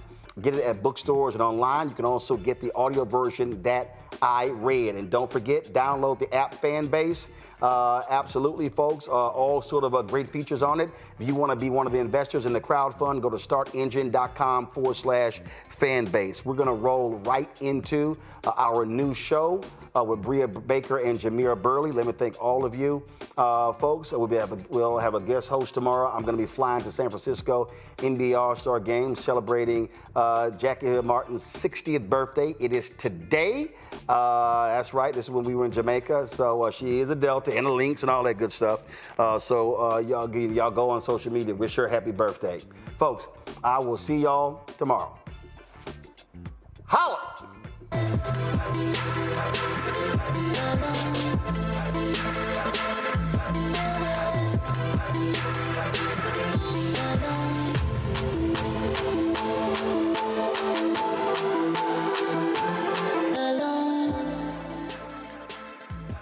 Welcome to the Other Side of Change, only on the Black Star Network. Assata Shakur talks about being weapons of mass construction, something that's only possible when we plan for a world where we actually win. And that's exactly what we do here at The Other Side of Change. This show moves beyond the world as it is to where it could and should be.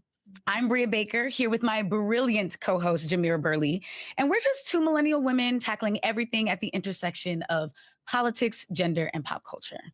We don't settle for commentary. This space is for solution-driven dialogue and reimagining. We hope to activate the next generation of change makers existing in the unbalanced world where profit conflicts with what is best in the best interest of the community. And later on today, we're going to talk about that in the context of environmental disasters and systemic exploitation, how these disasters are turned into profit opportunities at the expense of the most vulnerable. That's right, Bria. From the wildfires in California to the unexpected snowstorms in the South, extreme weathers is becoming the norm. But what is even more alarming is how quickly some of those people move to take advantage of those tragedies. Yeah, 1,000,000%. That's the American way, right? Like taking advantage of. How much will like get out of people constantly? It's really obnoxious. Yeah, very much so. Well, let's start with the news because there's been a lot of obnoxious news. What's the craziest headline you've seen this week? I mean, the craziest headline is we've all probably seen information go around regarding the ICE raids. And for those who don't know what ICE means, it's the Immigration and Custom Enforcement. They are, the police of the government to round up folks who are here undocumented. And we've seen raids happen all over the country due to the direction of the president, Donald Trump. And now he's challenging birthright citizenship, which is beyond crazy to me, but not unexpected. Yeah. And that's the crazy part, because what you talked about is like ICE is designed to round up undocumented people, which is its own messed up thing anyway. But these recent raids have also been attacking Native Americans. So it's like, how are you making anyone who is indigenous to this country prove their citizenship?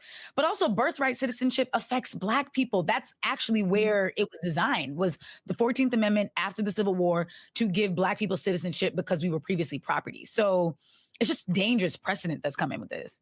I mean, it's also a recognition that America would not be where it is today without immigration, without the diversity of folks from all over the world who come to this country with the idea that they want better for their families. But also a lot of immigrants who come to this country come here because we have decimated their communities elsewhere. And I think that's a reality that people refuse to address. And so whether the reality that we stole this land from the indigenous populations of the Native Americans who were here first, or we forced enslaved folks to build this country, and now we're trying to question their citizenship. It's a prime example that this is an administration of white supremacists who only want a country that looks like them, regardless of those who made this country what it is, which we know are the indigenous and the immigrant population that have come here, as well as the enslaved population. But yes, it definitely impacts Black people. So for Black folks who are like, this is not our issue, girl, I've been tussling on Facebook all week about it. I have been so shocked that people I grew up with, I grew up in New York. It's a community that is mostly Black and brown. And even the Black folks are immigrants from the Caribbean, from West Africa, from lots of different places. So it's just been wild to get on Beyonce's internet and see Black people, and particularly Black women. Like I've really been a comment section warrior lately because I've just been so alarmed at it. And also, like what you brought up is they're not in defense of all citizens and saying we're going to protect all citizens from the dangers. Like that's just the excuse they're using to get support. But in reality, Elon Musk is an he came over illegally and he also violated his visa. Yes. By being here and working during his student visa. So and he was an immigrant in South Africa too. Let's keep it real. No, Melania. That's the scary part about it all is that people are assuming that this is about the rule of law and it's not. It is about rounding as many people who do not look white in this country up and letting people get mixed up in the shuffle. And I mean, there was just a Jamaican American who was just arrested. There was a Native American. I mean, there was an indigenous member of the Navajo Nation who was arrested by ICE. There are people who just speak a different language, Spanish, or who are being targeted by ICE. This is not about the rule of law. This is about being very much a racist policy that is trying to round up people of color. 1,000,000%. Because if it was about dangerous people, we'd be starting with the white supremacists, the Dylan. We'll be starting with the administration, girl. Right. We'd be starting with them. So it's just alarming. Like, oh, great. You're trying to keep us safe and you're going to elementary schools to do it, like in Chicago and Georgia. And my father-in-law is a principal. So it's just definitely alarming. And people are really learning, like, we have to be very vigilant. And also if we're saying that these folks are coming over here to freeload, then the question is, why are ICE going to workplaces, right? Why are they going to schools, right? These are people who are contributing to our economy. They're contributing to the culture of our society. And I think we can't minimize the impact that they've made, but also how dangerous this policy is in the long run. 1,000,000%. And speaking of freeloaders, the actual freeloaders are the damn U.S. military and Pentagon, because the other insane headline from this week is that there was this plane crash with an American Airlines commercial jet and then a Black Hawk, which, how much are Black Hawks? This is a military air, right? Yeah, I saw that a Black Hawk could cost anywhere between $5.9 million to build. That doesn't mean that's the operational cost to actually continue it. Right. So in addition to the loss of life from the commercial jet and those who were on the Black Hawk, we're also talking about just money that has been thrown down the toilet, basically, because of the incompetence of the U.S. government. Right. And Trump has been trying to say that the crash was that DE&I is to blame, which it's like mind blowing that they just pulled out DE&I as a boogeyman. But he fired the head of the TSA. He fired the Aviation Security Advisory Committee, and he froze hiring of air traffic controllers, all within his first 48 hours in office. And now is surprised that people are confused on what's going on over there. Like, why was a military plane or helicopter doing a training near Reagan Airport? Like, that doesn't make sense. And we don't have incidents like this. Like, this is not occurring every other day. I think there has not been a crash of a commercial flight on the U.S. soil since 2009.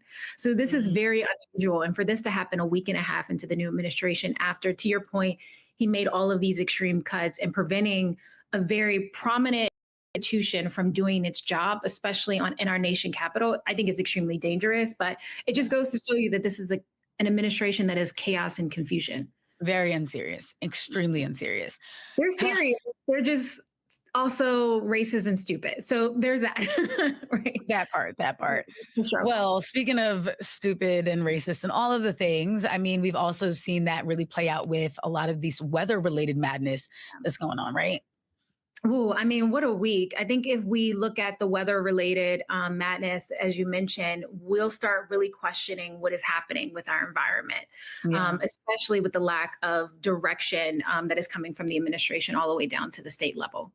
1,000,000%. I'm here in Georgia. We've had 2 snowfalls already in this year, and I've lived here for 5 years, and this is the most snow I've seen my entire time being here. It left thousands without power, cars stranded, highways just completely unusable. And then meanwhile, on the other side of the country, on your coast, we've got California still reeling from those devastating wildfires. And like, it consumed media attention for a bit, and then people sort of forgot those fires were just contained. And that's even scary. And when they were contained, it was just in time for this huge rainfall that was threatening like floods and mudslides. So it's just been feeling very apocalyptic. Yeah, and it's the same story every single time. Like, too often we look at these incidents in very isolated moments, right? The wildfires or the snowstorms that are happening in Atlanta. I didn't even know Atlanta could get snow. So seeing some of the images reminded me of like the 90s in Philadelphia when we had these huge snowstorms. So the idea that the South is now experiencing these extreme weather threats, I think is really, really devastating, because all of the families that are losing right now, right, because of the lack of government assistance and the lack of government direction that is preventing them from being able to properly prepare for these type of devastations. Yeah, 1,000,000%. Even what you just talked about, because again, growing up in New York, I'm used to big snowstorms, like 2+ feet. Atlanta got like 3 inches both times, but it's the lack of infrastructure. There's no support for actually getting out there, clearing those roads, making sure that people can get around safely. But then you're still mandating that they're coming into work. They're keeping people from working from home. There's no public transportation investment here, which is also by design. So it's very alarming. And I feel like that's what we're going to unpack today, is how these disasters expose those systemic inequalities and lead to what's known as disaster capitalism. And I mean, I don't love to give a white woman credit for coining something, but I do think that Naomi Klein did coin the term disaster capitalism in her book, The Shock Doctrine. And so we're going to get into that. And this segment is where we're going to pick apart the headlines, though. What are they getting right? Where are the gaps in news coverage? And Jameer, you and I can offer these headlines. Yeah, mostly what they're getting wrong. What they should be, right? Like, let's remix some of this and be like, yeah, revise, cross that out, white out, all of that. Yeah, that's so true. I think the one that really stuck out to me is there's one headline that came up in CBS News that said, for many who lost homes in Los Angeles fires, insurance won't cover entire costs of rebuilding. The reality is those insurance companies have been taking premiums from those families for decades, right? Requiring them to have insurance. And now all of a sudden they are picking up, closing up their wallets and leaving the state without any repercussions. And so that for me just goes to show you that this is a prime example of like, just, the transfer of wealth and in the lack of government accountability for those insurance companies who were required to operate and now all of a sudden are not, fulfilling their end of the bargain. Like, I want my money. I would want my money back if I've been paying into these premiums for years, only to be told that actually you're not getting anything. Or you're not getting, it's my money and I need it now. Like, for real. That's exactly where I'm at. I think it's just also, as you said, yourself from I'm aging myself, JG. But actually though, it's like insane for you to collect the money and then be like, what money? You rebuild, huh? Like, sorry, I'm somewhere on vacation. It's also been alarming because there's a death toll. And I think there's been a lot of attention on property destruction, rightfully so, because people are losing everything. But there is a death toll that has risen to 29. That's dozens of people who've lost their lives in these fires, let alone all the people who have lost their primary homes. And yet Page 6 ran a piece that said all the celebrities impacted by the Los Angeles fires. And it goes down the list, naming people like Paris Hilton and Bella Hadid. And again, I'm not going to say that anyone, who loses their home isn't feeling grief around that. But I mean, there are some people losing one of their homes, and there are some people who are losing a home that is housed multiple generations of Black and brown people. And we're just centering white celebrities when there are people who are not going to be able to bounce back, who are not going to have some big project next year that's going to make it all up in one sweep. Like, there's real loss here. Like, a Black Air Force vet was just running for his life. Towards what? Who knows? But like, where are those stories? Why are we so focused on A-listers? Yeah, and it's also it's pretty heartbreaking because a lot of those, we know that one of the ways to build wealth in this country is through home ownership. And we know a lot of folks who lost their homes, particularly in those Black and brown communities, have had those homes in their families for generations. Yeah. This might be the only plot of land that they had to their name. And to watch them lose their homes and the lack of coverage of that, but then more importantly, seeing all those folks who are trying to come in and sweep in and buy those homes for pennies on the dollar, it sucks, right? Because now not only are you out of your home, you can't even go to work. Right? What is your children's schools may be non-existent. Right. You're trying to pick up the pieces and you lost all of the memories, the pictures, the photos. I when I was younger, we had a house fire, and I don't even have that many baby pictures anymore because of all we lost. Like, so I can imagine like so many folks who have nothing else, have nothing to call their own, and all they see on the media is celebrities who, to your point, are maybe this is their second, third vacation home, and they'll be able to rebuild overnight, right? They're not going to be the ones truly impacted. It reminds me of another article that came out regarding the president's visit. Oh, girl. The president's visit to, I don't, your president, y'all president. Y'all's, not mine. Not my president. He visited parts of LA. So LA Times ran a story talking about how the president Donald Trump toured this Pacific Palisades fire devastation, but did not go to the predominantly Black and brown neighborhoods intentionally further marginalizing those communities, and not drawing awareness to the fact that they were lacking the resources and tools to be able to rebuild. So. Yeah, that was really, I mean, I saw a video of Attorney Ben Crump hosting a town hall, and there were just Black elders just sobbing and crying, like, we are waiting for relief. Who's coming for us? And I've seen an outpouring through like GoFundMe's and things of that nature, but we shouldn't have to crowdsource when this federal government, to collecting our premiums. You collect our taxes every year swiftly, okay? And if you don't, you would get arrested. With haste. And then when it's time to do something, it's like, sorry, I can't go everywhere. I can only visit the rich people, which is really frustrating. So yeah, that headline definitely needs to be shifted. It's not that Altadena residents feel forgotten. They were forgotten. They were invisibilized. They were ignored. And you brought up all of the systemic racism that a lot of these Black elders had to survive to even get those homes, the redlining they had to survive, the employment discrimination they had to survive, all to buy these homes that are their version of the American dream, and to have it literally burned to ashes before their eyes, and then have to turn around and beg the president to even stop by, even pay attention. To see that they exist. Yeah. It's sick. It's really sad. And then lastly, I know everyone was praying for rain, and we got to get some water in here, which was needed to help contain the fires, because the firefighters were working nonstop, 30% of them being incarcerated firefighters. But then it was wild, because then the rain came and it was like flooding and mudslides. And so it's just very alarming what is happening in California, and that the climate scientists and the climate activists have been sounding the alarm that this is a state that is really in need of deep rehabilitation. Like it's dry, but also cannot handle water. And it's scary. It's a scary time. It is scary, and we're gonna hold on to that thought and take a quick break.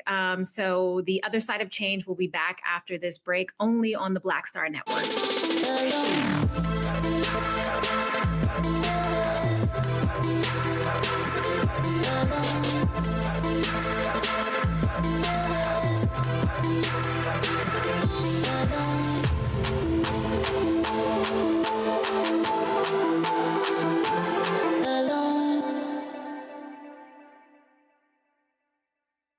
Hello, I'm Isaac Hayes III, founder and CEO of Fanbase.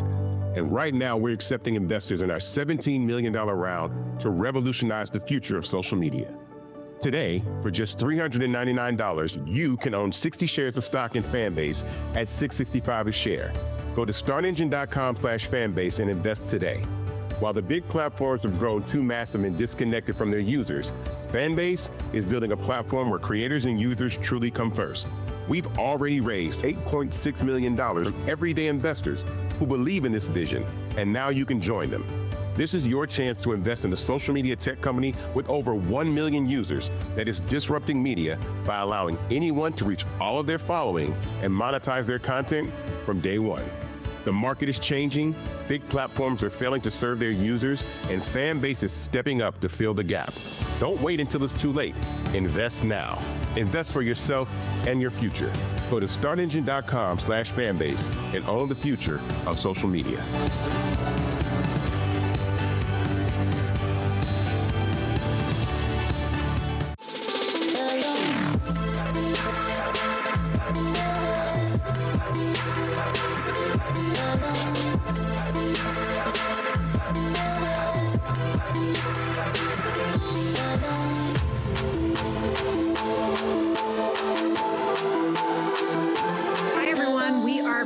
on the other side of change, only on the Black Star Network. You know, before we took a break, we were discussing the LA fires, but also the climate that is happening all across the country, the extreme weather that we're seeing both on the West Coast where I'm at, but also on in the southern side of the state and the southern side of the country where Bria is. And I want to talk about disaster capitalism, which you brought up earlier in the show. You know, disaster capitalism thrives on crises. Landlords will hike up the prices, corporations will buy out and burn down communities, and longtime residents are now displaced, right? They have nowhere to go to be able to rebuild, to recuperate what they lost, or even to find a safe place for their families to sleep. Many of these folks are either sleeping on their loved ones' couches, are finding brief rentals. Some of them are sleeping outside or in their cars. So it is extremely, extremely dangerous times. And one stark example of this is the hands-off, I don't know why. Altadena movement that is happening in California, where families are fighting back about these predatory investors that are coming in, trying to swoop in and take up their properties.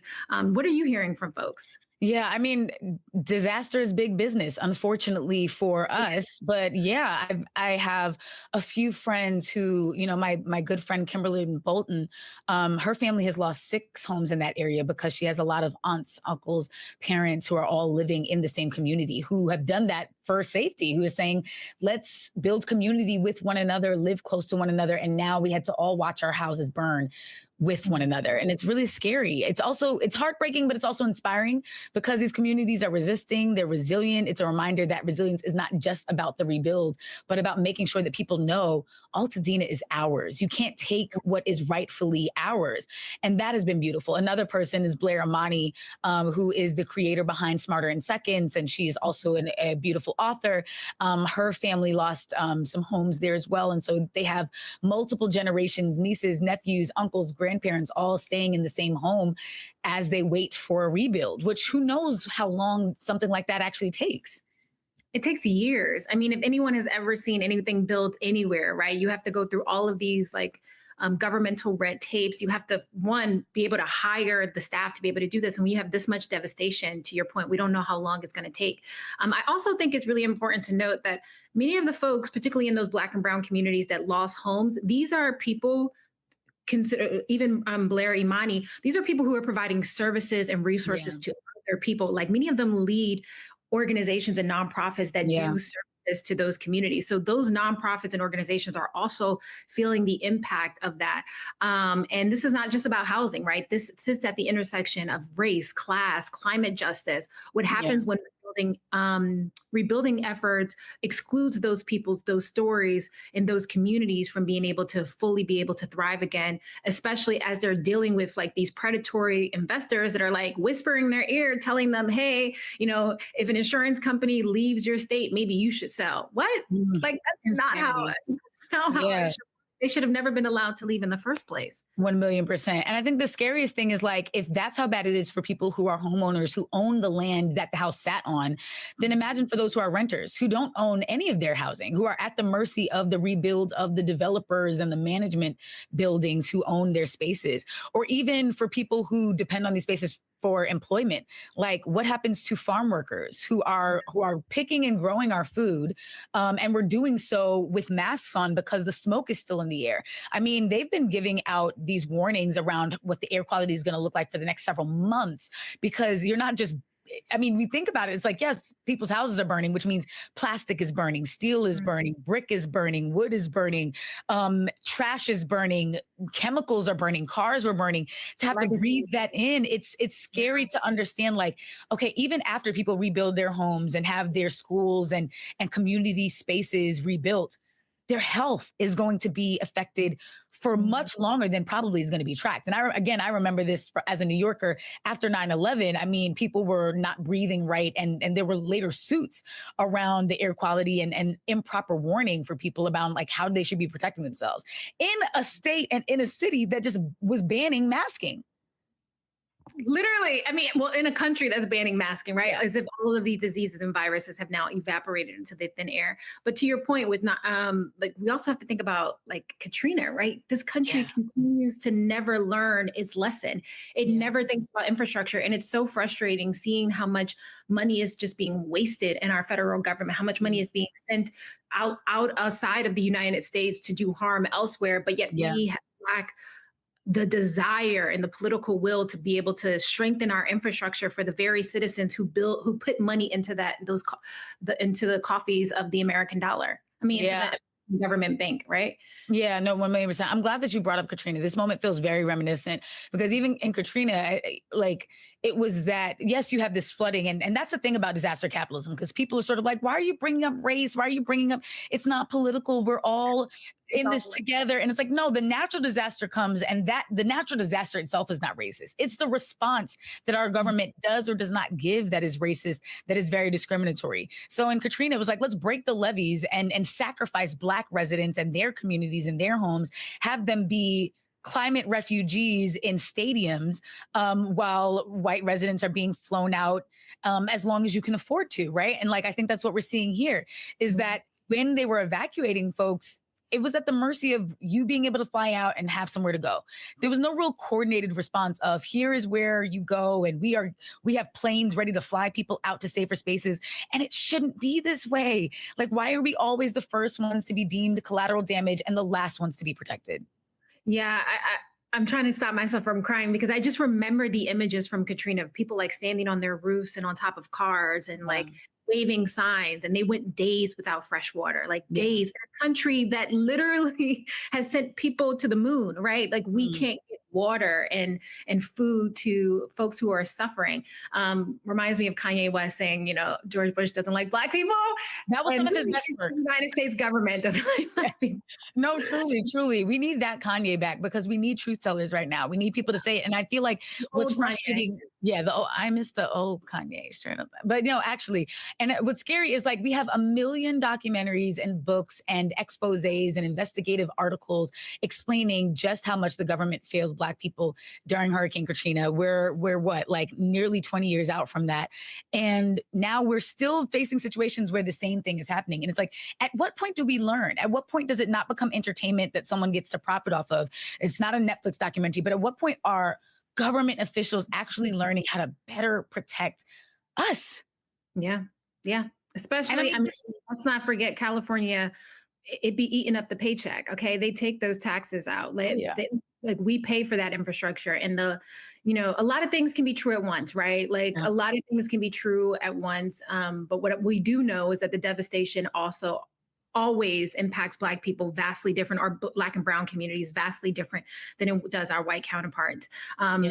You mentioned books. I just finished right before the LA fires. If anyone has ever heard of Octavia Butler, phenomenal writer. And for years, I was afraid to read Parable of the Sower. I heard so many stories about it. And to be honest, since COVID, I just haven't been able to, what I think is like trauma porn. I'm not saying that about this book, but a lot of like books where the reality is just too hard. I can't consume it. But I read it right before the fires, and I can't tell you how eerie it is to read that book, especially because, Octavia says she's not predicting the future. She is looking at the patterns of the past and making conclusions about what we know to be true. Yeah. Just talked about Katrina, patterns of the past and the lack of government infrastructure or the lack of political will to give a damn about these communities. Right. The stage for it to happen again. Yeah, that's the part. I really appreciate her saying that. Like, I'm not actually predicting the future. I'm just putting our current problems 30 years into the future and saying, what happens if we let them persist? And so the challenge is like, I mean, if y'all were reading the book back then, we could have avoided some of this stuff. Like, I read the book, I read the book last year because the book begins in July 2024. And I was like, you know what? Let me read it on timeline. And it was so eerie and strange to be like, why is so much of this so spot on? Down to there being a president running for office talking about making America great again. And she's bringing that up because that's what Reagan was saying. So it's like we've allowed that to shapeshift and transform and evolve into Donald Trump when we could have nipped it in the bud and cut it at the knees back then. And so it's just frustrating to realize, like, in an ideal world, Octavia Butler would be considered outdated work. Like, oh, that was before Al Gore. That was before we were serious about climate. But we didn't. We got Bush and everything else that comes after that. And it's like, this is what happens when you let the problem persist. So it's America's a masochist, as far as I'm concerned. We like the pain to the extent that we want to experience it over and over and over and over again, and then look up and be like, well, how did this happen? Yeah, it happened. Actually, we let it happen. But hopefully this time is different. I mean, we're seeing communities pull themselves together much faster than our government is acting, and I think that is giving me hope, especially at a time where it feels like so much of our country is divided across political lines because of just the hate that is running rampant. Right? Like if we're honest with ourselves, at the core of the decisions and the political decisions that people are making, it's rooted in hate. It's rooted in discrimination. It's rooted in racism, and it's playing out across a multitude of ways, including how our government responds to the climate, climate impact. But one thing about climate is that it's eventually going to impact all of us, right? It's no color. It sees no social economic class. You might be able to respond differently after it happens, but when that storm hits, when the fire starts, we're all at the mercy of its natural direction. So all of us. And so hopefully we learned the lesson that Octavia was trying to teach us, which is that community is the only antidote. We have to keep one another safe. We have to stop thinking about individualism and actually move to a place where we recognize how interdependent we are. So I'm excited to dig into that. And we have a good guest later who we're going to talk to that about. But before we bring him on, let's go to a break again.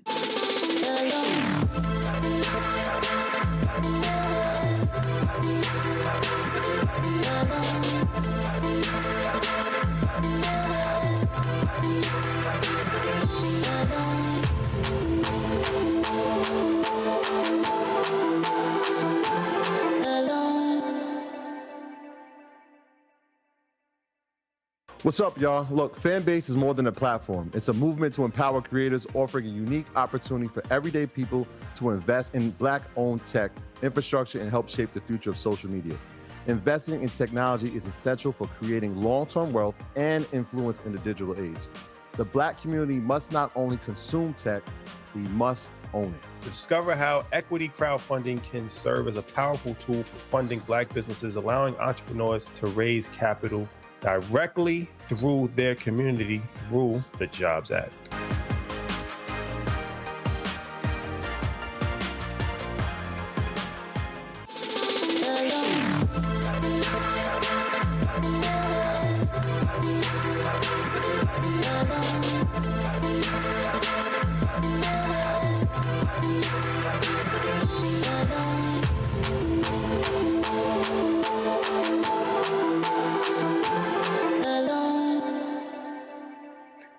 We are back with The Other Side of Change, only on the Black Star Network. So before we went on break, we were talking about the climate implications that are happening all across the country. And to help us understand this moment from a bird's eye view, we have our friend and colleague, Dorian Paul Blathers, to help us really discuss and get into the nitty gritty of this. Dorian, is not only a handsome man, but he also is very qualified to talk about this issue. He is the former Deputy Chief of Staff for Operations at the Environmental Protection Agency, the EPA, and entered this role with a decade of experience of electoral and issue-based campaign politics. Dorian previously served as the Public Engagement Program Officer for Climate Action Campaign, and he is now the CEO and founder of Good Rebel. Welcome to The Other Side of Change, Dorian. Thank you for having me. It's good to see you, Jamira, and Bria. Thanks for inviting me into this conversation. Yes, I'm so excited. And I feel like we got a good freckled light-skinned sandwich for you, Jamira, too. I know. I'm really happy to be in. We appreciate it. Dorian, I was chatting with you during the height of the LA fires. And I say height, it's still going on, unfortunately.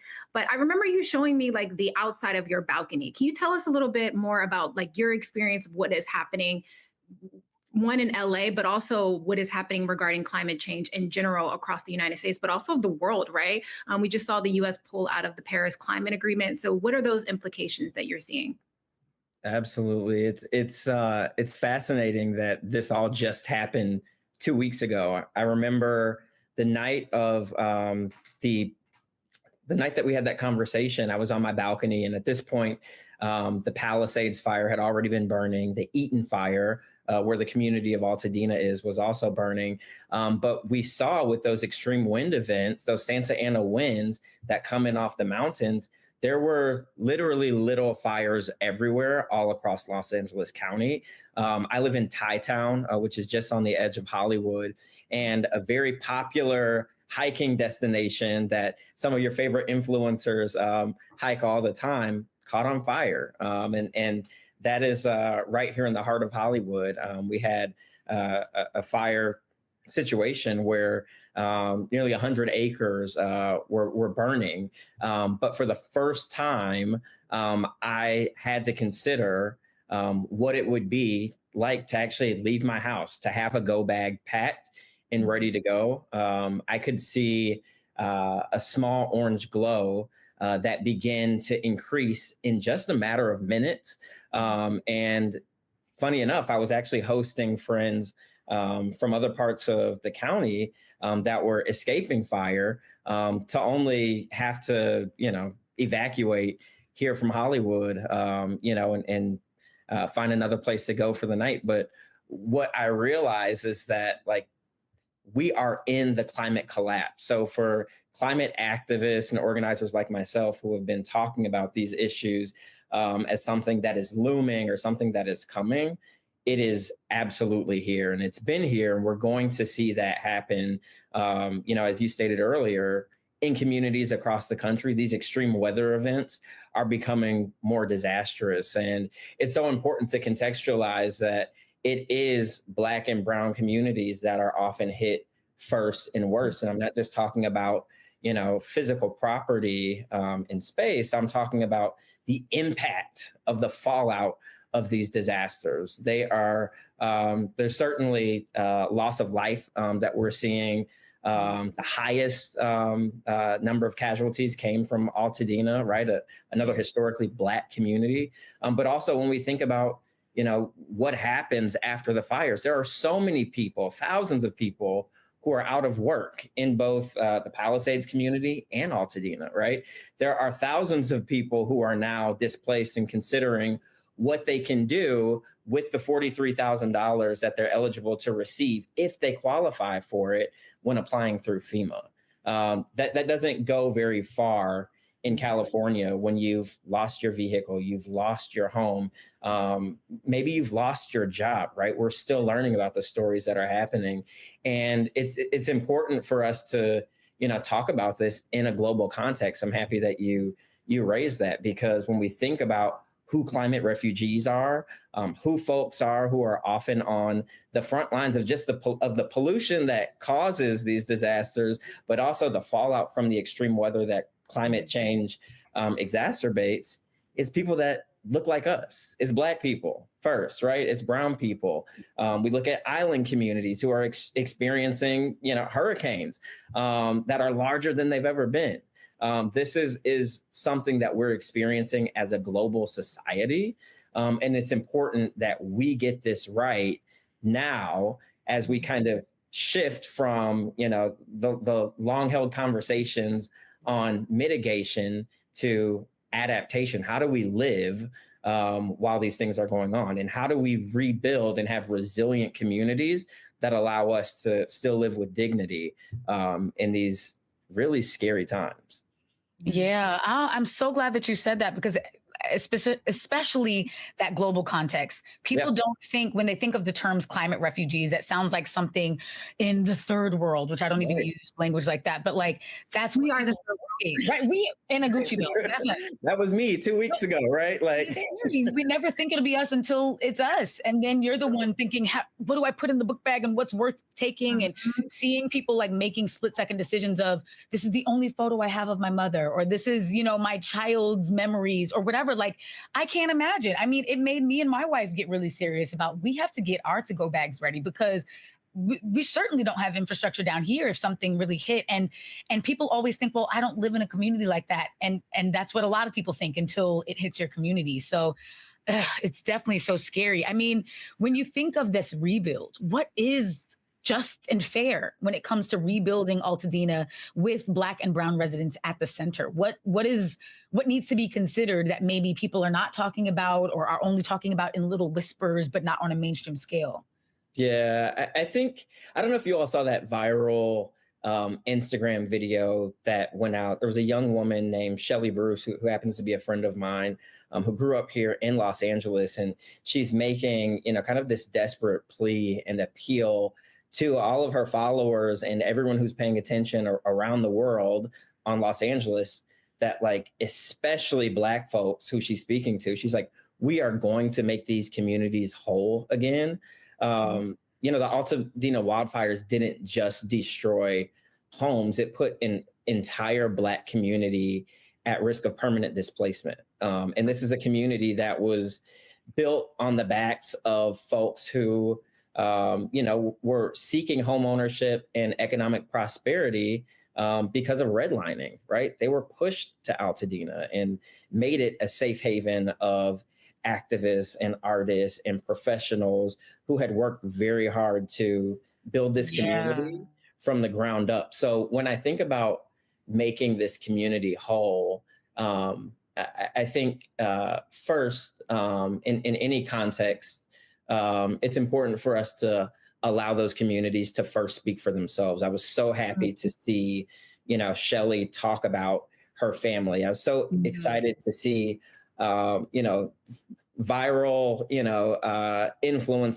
influencers and artists from Altadena, people like the celebrity vocal coach Stevie Mackey, right, who's from Altadena, talk about what his family was going through in that over these past few weeks. But first, I think we're going to have to pause and acknowledge that Altadena will never be the same. Altadena, as it was, will never be like that again. And it's going to be on us to, to steal from a former boss and president to build back better. We're going to have to do that and be mindful of how we first stop, the stem of, we need to stem the predatory practices that are actively kind of lurking and waiting to pounce on the economic opportunity that is an entire Black city that's been erased. The governor has, instituted now a 3-month ban or moratorium on developers being able to offer below market value for these properties. We need to question, is 3 months long enough? People are still trying to find clothes to put on their back, right? People are still looking to, get back in their doctor's office and to get their kids back into school. To think that they are having to also contend with, the vultures, right, which is capitalism, coming to profit off of their pain, is the first thing. And there are a number of different things that I think we can do. You all talked about Katrina earlier this episode. And we know that there are a lot of mishaps for how, the lower Ninth Ward, was rebuilt. But we need to be asking questions about, like, what does a buyback program look like, right? If the state of California or if LA County is able to purchase these properties at, market rate, and then to hold these properties for these families to be able to come back when they have the resources, right? Those are the type of questions and conversations we need to be having, so that we can retain, that safe haven that they've created over, nearly a century. Yeah, and I think the thing that's being lost in this shuffle right now is this idea that, in addition to the fires, there's the economic implications of the moment, right? We know that last year there was an 18% increase in homelessness across the country. We know that unemployment is on the rise. We know that many tech companies have been laying people off all across California. And for this to happen in the midst of that, as well as we see so much is happening with the tariffs and how that's going to impact more jobs, right? So the fires is one thing, but people's livelihoods across so many different issues are being, like, the pressure is being put on them, and they're not in a place, to your point, to make decisions about the long-term implications of their property, while in the midst of trying to find clothes and food to support their families. It has to be devastating. From what you've seen, I mean, we've talked about this earlier in the show as well, like the community response, like communities are almost showing up much quicker than government agencies and institutions that are supposed to be prepared for devastating moments like this. How do we sustain that kind of momentum long term, knowing that there's probably going to be more devastation that will continue to happen because we're not making the right decisions regarding climate change, especially during an administration that seems almost hostile to even talking about climate change because maybe he thinks it's a part of the DEI strategy? I don't know. That's right. I think that, you know, while this has been just a tragic couple of weeks for LA and for the country, I've also, as someone who has been in LA for 2 years now, seen the best of who we are. And it's actually young Black millennials that I've seen step up and lead on the recovery and restoration efforts. That has been so inspiring. So, you know, I mentioned Shelley Bruce. She has an organization called the Heart Department. And this organization is literally taking up space in and around in the surrounding communities in Pasadena and Altadena, you know, so that folks can come in and get things like counseling services, so that they can practice in, you know, breath work and movement, right? They're looking at the whole person that's been impacted by this. And then I think of folks like Etienne Maurice with his organization, Walk Good LA, right? Which also has been providing direct services, but taking that a step further and saying, like, we need to make sure that people are whole mentally, socially, and emotionally in this time, because restoration is not going to happen overnight. And us coming together and taking care of one another, the collective, I think in the immediate term is one of the most important things that we can do. And there's been an outpouring of people who have been volunteering and showing up. But in a disaster, in any disaster, there are a few things that we know that we can do. The first thing is to show up, right? So that's volunteering with organizations like the NAACP, right, who are providing advocacy avenues for folks to show up and speak to our representatives here locally and at the federal level. They're also working with attorneys in the legal community and making sure that these families and communities have representation. So showing up, right, is one thing that we can do, using our own labor, our bodies to respond to this. The other thing that we can do is fund it. For those of us that do have resources to donate or to contribute to these organizations, be it dollars or other in-kind resources and services that we can offer, Black and brown organizations that have historically been underfunded are going to be under even greater strain during this disaster. The next thing that I would say we can do is what we're doing right now, which is speaking up and utilizing our platforms to talk about these issues and to educate the public. When the president of the United States spends hours on the other side of town talking to residents in the Palisades, but doesn't mention by name the city of Altadena, which is in LA County, we know that it's incumbent upon us to take our own platforms and to utilize them to do the work. And I know that folks are tired coming out of November, and these last couple of months have felt like a year in and of itself. But for everyone waiting for the cavalry to come in, for the Democrats to come in, for Kamala Harris or Barack Obama or whoever to come in and save the day, my message to folks is that we are the cavalry, and it starts with us. The other piece that I think is important for us to do, so it's showing up, right? It's funding it, it's speaking out, and it's also fighting back. There's a lot of misinformation and disinformation percolating online, in mainstream media, coming out of the White House. We've got to call that out. And we also have to roll up our sleeves and decide what part of this elephant we're going to focus on and just be diligent about accountability, about calling out bad actors, and about asking for more, right? So whether that's the governor and extending this moratorium on, the offers that can be delivered to these communities for buying their homes, whether it is Congress, who hasn't done anything yet. I don't know if folks realize this, but there has been no federal aid bill delivered for the state of California yet. Mike Johnson, the Speaker of the House, said that he thinks that there should be conditions placed on the aid. That to me is indicative of where we are, and it starts with us. So speak out, fund it, show up, and fight back. That's where we're at. Yeah. Oh, we are the cavalry. I want that tattooed on my forehead. That's so real. It's so yes. What are you waiting for? Right there. Who are you waiting for? No, legit. We're not coming.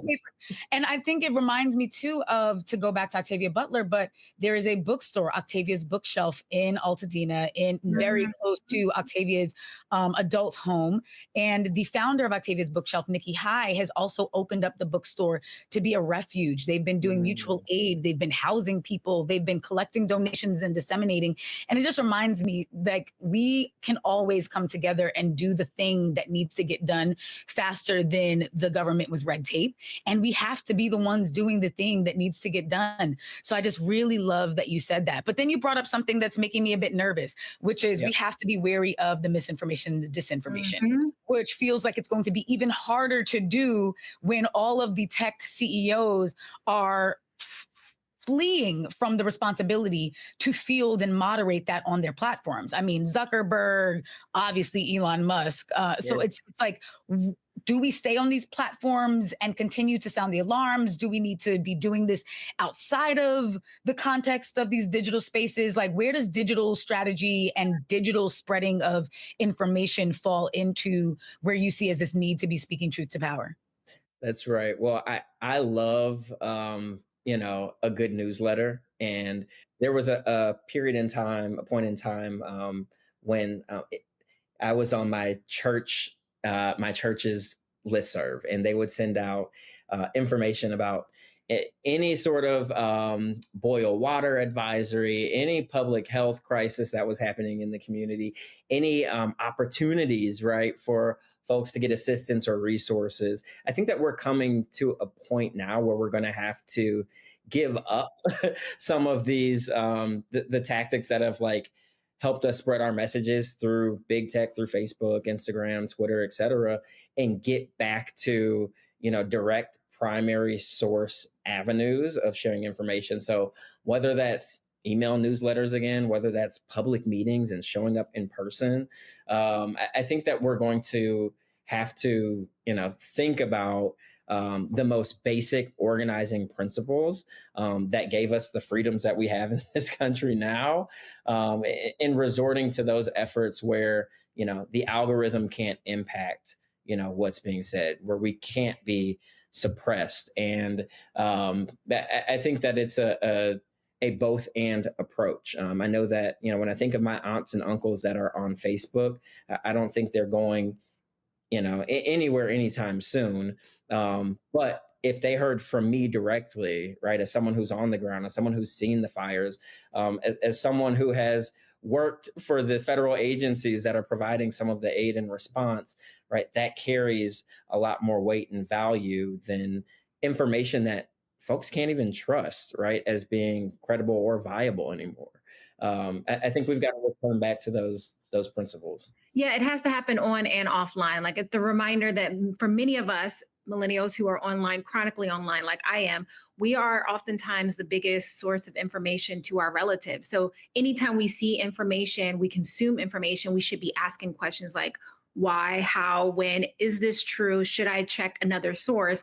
Because if we're sharing bad information, especially if we have large platforms, we can do more damage than good. And so it's constantly questioning the information we're consuming with the recognition that it's going to be exhausting, right? One of the reasons why our opposition wins so often is that they want to bombard us with so much tragedy and information at the same time, to the point where we don't know how to respond. But you mentioned earlier, Dorian, the idea idea that, you know, any way to tackle an elephant, we have to each choose a side and eat it bit by bit. We can't do it all. There isn't the expectation that we can do it all. But in this work, we can definitely, working in collaboration with folks, we can definitely hit our target. So thank you so much, Dorian, for coming on. Tell folks where they can find you and tell us more about Good Rebel as we close out this segment.